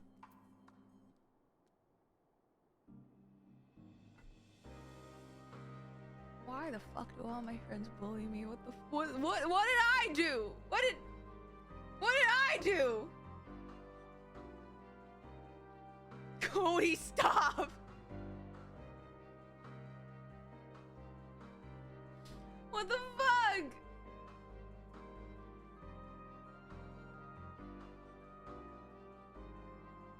Are you guys good? Are you guys done?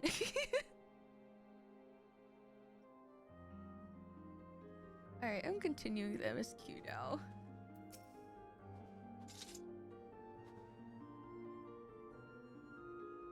Look at what they've become. Would you still stand there and claim that they can be cured? Those exposed to a vast quantity of a primal's aether may suffer severe corruption. Even with treatment, such victims are beyond salvation. Then you admit it. Now that you've seen these monstrosities for yourself, perhaps you will think twice before speaking of a cure.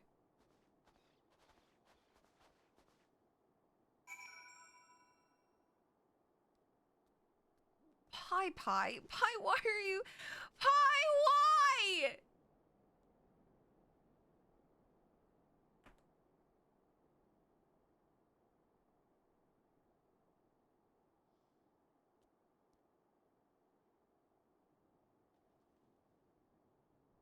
I hate you guys. Your friends are so supportive. Does this look like support to you? You tell me, does this look like support? Hello? I got rat ears on my head, guys. No, I love and adore my friends. They are a bunch of little shits, but I love them regardless. I do. Don't tell them I said that though. Because I will deny it with my every fiber of my being. And so soup or okay, alright, that's enough. Wait! There's an aetherite! Where? Where's the aetherite? Where? I'm supposed to be I'm like supposed to be right above it. Where is it?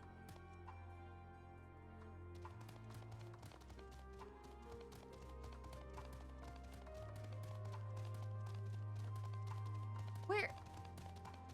Am I stupid? Is it like underground? Can I not get to it?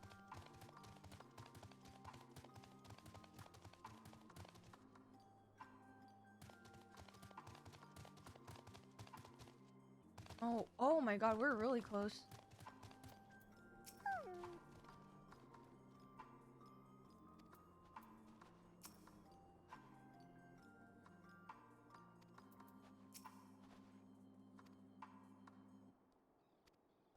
Okay, we still have more ways to go? Oh, did you guys break it? Hold on. There.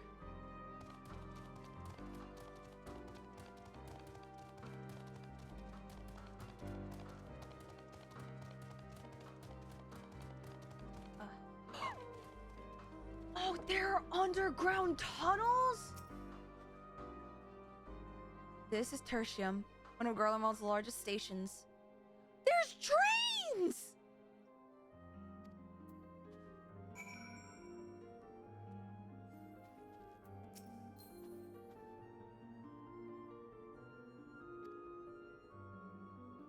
They're all over Garlemald. Even during severe blizzards, we used to use them to travel from one end of the city to another. There's trains! Subways! I'm hungry.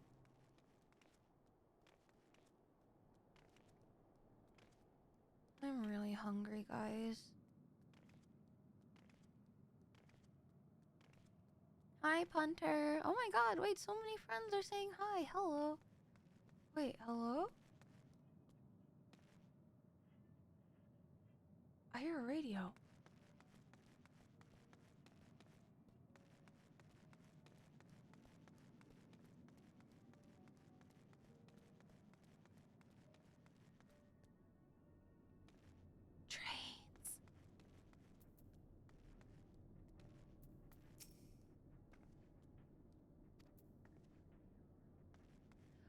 Oh god, no focus. I'm so hungry. I'm just thinking of fries right now. Oh yeah.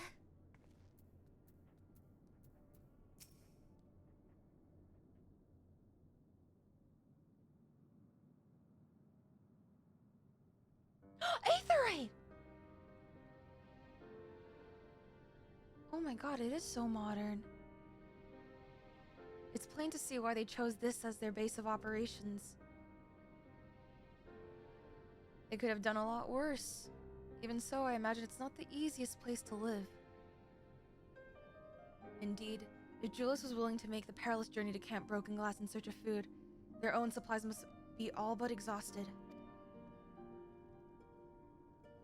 They may be shielded from the wind and snow, but it's still bitterly cold. Much like Victor's spoils, it must be a constant struggle to keep their people warm. Lower your voices. While you may be here as my guests, the others will not take kindly to your presence. My commander is on the locomotive over there.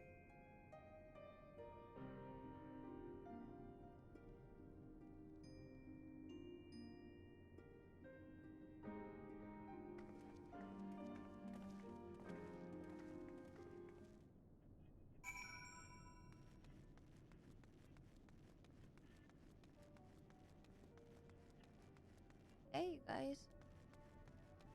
Oh no, not this one. This one. Imposing commander? I mean, they gave him a title of imposing.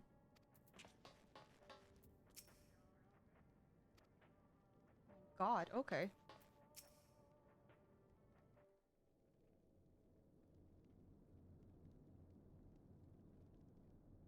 These are their chosen representatives.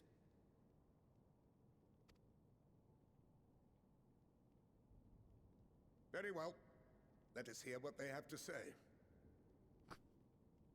When he said very well, why did that reminded me of the goblins in Gringotts? Anyway, continuing.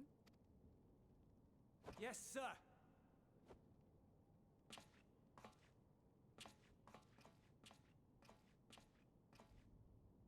I present to you our commander, Lord Quintus Van Kina, Legatus of the First Legion. Quintus Van Kina? Damn, he has a glorious beard. Oh my god. The first? I had no idea you had survived.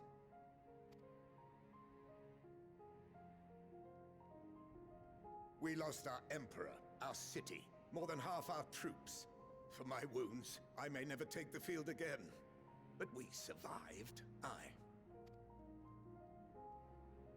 In a manner much to your liking, I dare say. Okay.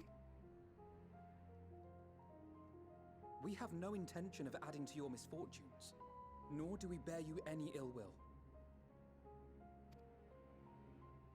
Spare me. Though you children may speak in earnest, overtures of peace ever ring hollow in my ears. So long as man stands to profit from his neighbor's suffering, war is inevitable. Okay, but war is all you've ever known. You've never considered other options. Driven from our ancestral homeland into this blasted waste. Yet still you yearned to rob us of our paltry scraps. They never even considered that people are here to help. It was only with Magitech that you learned to keep your distance. Though we knew it was only a matter of time before you regrouped and returned. Conquest and empire were our only defenses. Emperors Solus and Varys understood this, and through their campaigns saw us grow. How is conquest defense? Much blood has been spilled in Garlemald's name, aye. But if it is a choice between yours and mine, then it is hardly a choice at all. What is this? Like the best defense is the best offense? Like what is the logic here? I do not deny that a great many conflicts throughout history were driven by the desire or necessity to gain by another's loss. That is not why we are here. Nor have we come to petition your aid in the war with the Telophoroi, grave though that threat may be. Our purpose is simply this. We wish to help you. Let us help you. If there is aught that can be done to ease your plight, we would be glad to do it. Perhaps you would.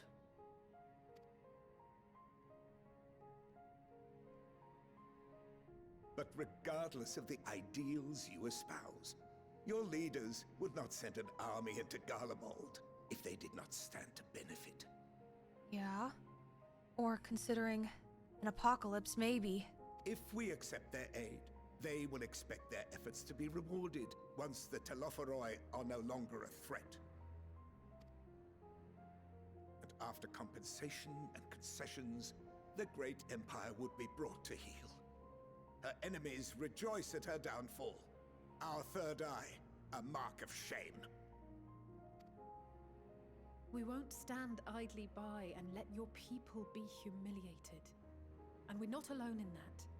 We only want to make a difference, to make this world of ours better. Surely you can understand that.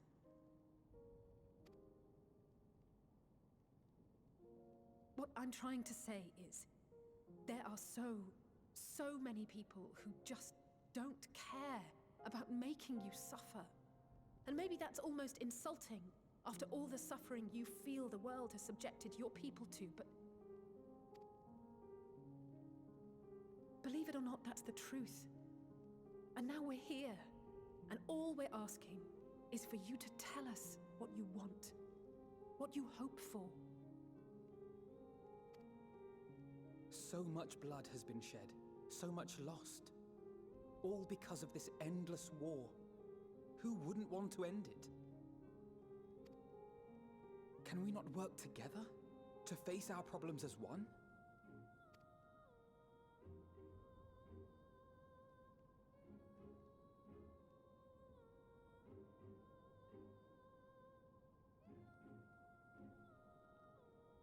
Answer me this, young peacemakers.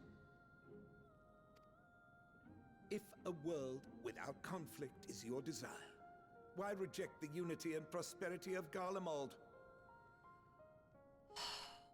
Dude, this is a false equivalency. This is a false equivalency because the way your peace, the cost of your peace, is oppression and erasing a people group and their history and their culture. Conquering does not bring about peace. Never has. Never was.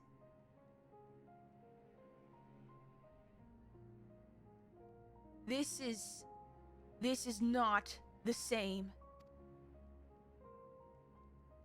Is it because we do not share your faith?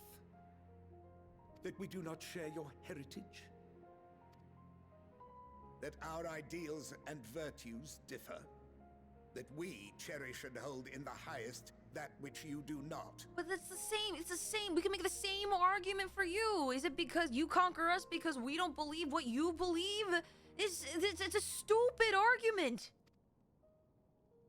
Disparity is the root of discord, and peace built on compromise is flawed and fleeting. Who taught you that? Happiness for one and all is a dream, and the reality is that to the victor go the spoils.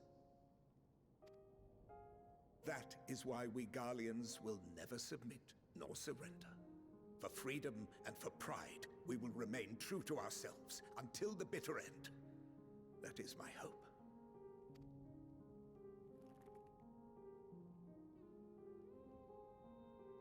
It seems there is nothing more to say on the matter.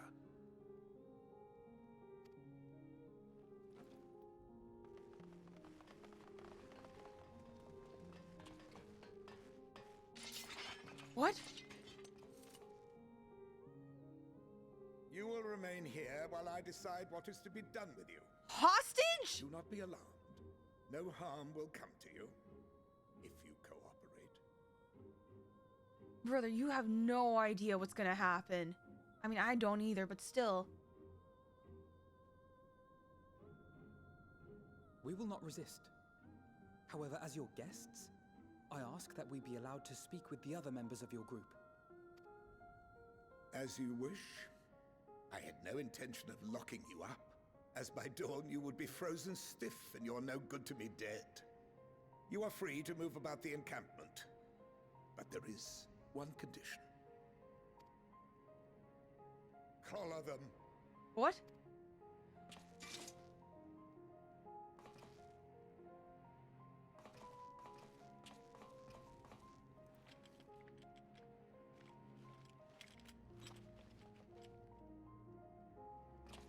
What are these?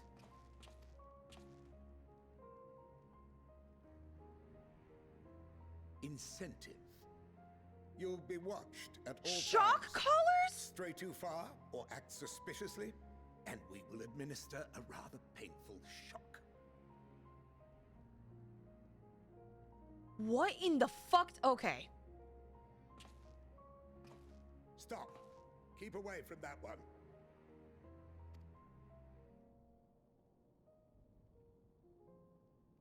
The champion of Eorzea is not so easily cowed. Wait a minute. We've heard that line before. Back the fuck up, buddy.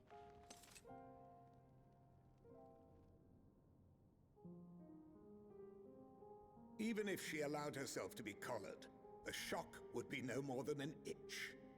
No. If she refuses to obey, we will activate the twins' restraints instead. Alright, buddy, alright.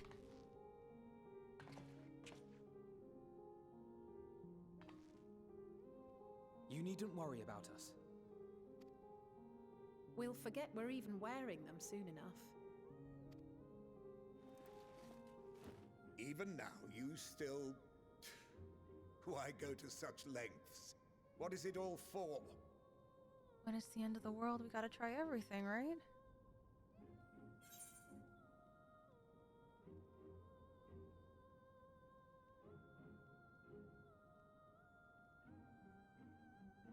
On the coldest, blackest of nights, meager though it may be, we must share the warmth of our fire.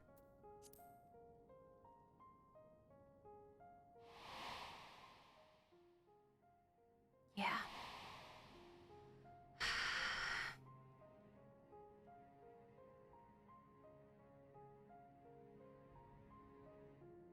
I miss him.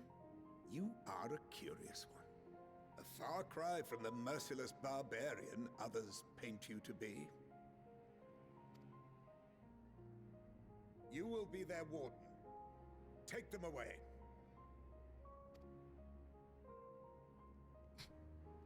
Yes, sir. What, you scared, Julius? Hmm? Champion of Eors, you're right in front of you and you scared? What are you gonna do?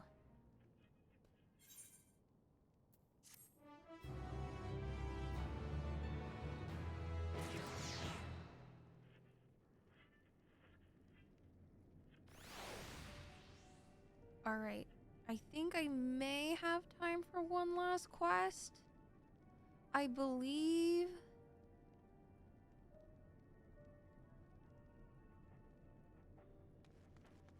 Oh, who would they have shown if the other option?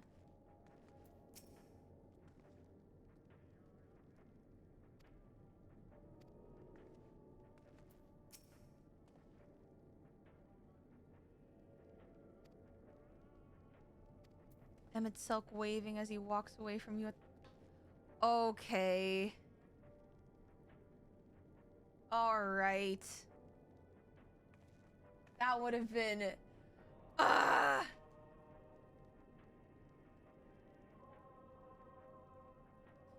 Alright. Do I have time for one more quest? I think Harshafant hits harder because this entire area reminds me of Ishgard. This is a good stopping point? Okay. Hi guys, how's the fire?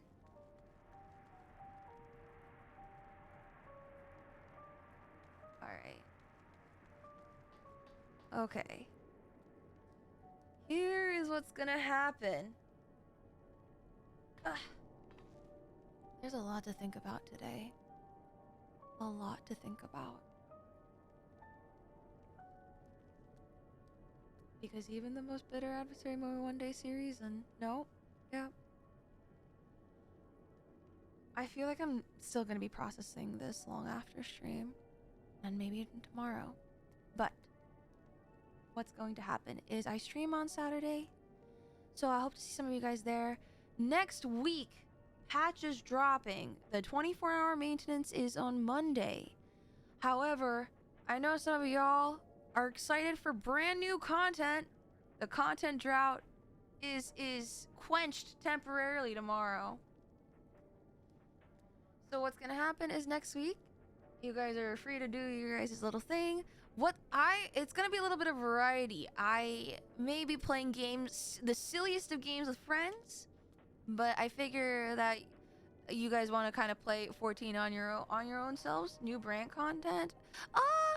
I've been seeing this game called Repo with some of my friends, and I don't do well with horror, but it's like Lethal Company but sillier. And so we'll see what happens.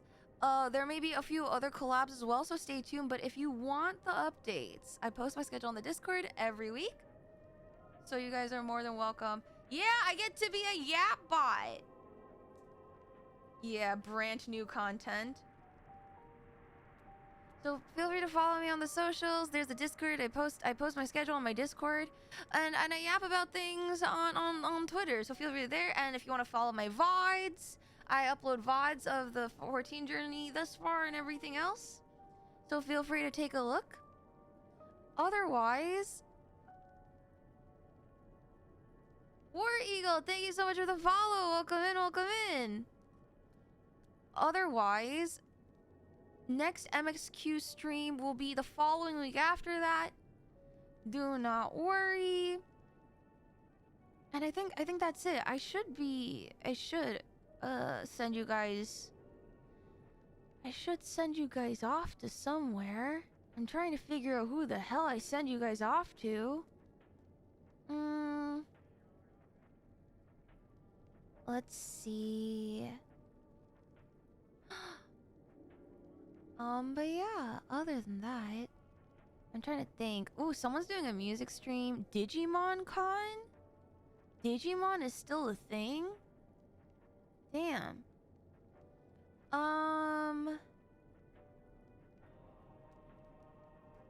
Let's see. Wait, oh my god, wait, I haven't rated Peppermint Pocha in a while. Yeah, 9-9. Okay, how about this? We shall raid. Here, I will give me a quick intro. Star! Digimon is still very much alive. Wait, that makes me so happy. I haven't heard of Digimon in a while, but we're gonna be raiding Pocha. Pocha is a 14 streamer. I don't know where they're in the MSQ. I don't know if they're a sprout or anything, but please be aware. Please be aware. But otherwise, we're gonna show them some love. Just got here? Yeah! Welcome in, Star. We're just wrapping up a little MSQ stream. Oh my god. Today was a jam-packed day of story. Guys, the Insanity Board's gonna be a little fucked. That being said, please wish Pocha a happy stream. Have a good morning, afternoon, evening, and night. Don't worry, Star. I stream more. Don't worry. Next time. The Insanity Board is gonna go crazy. But otherwise, have a good morning, afternoon, evening, and night, and I'll see you guys on the flip side. Goodbye. Bye-bye.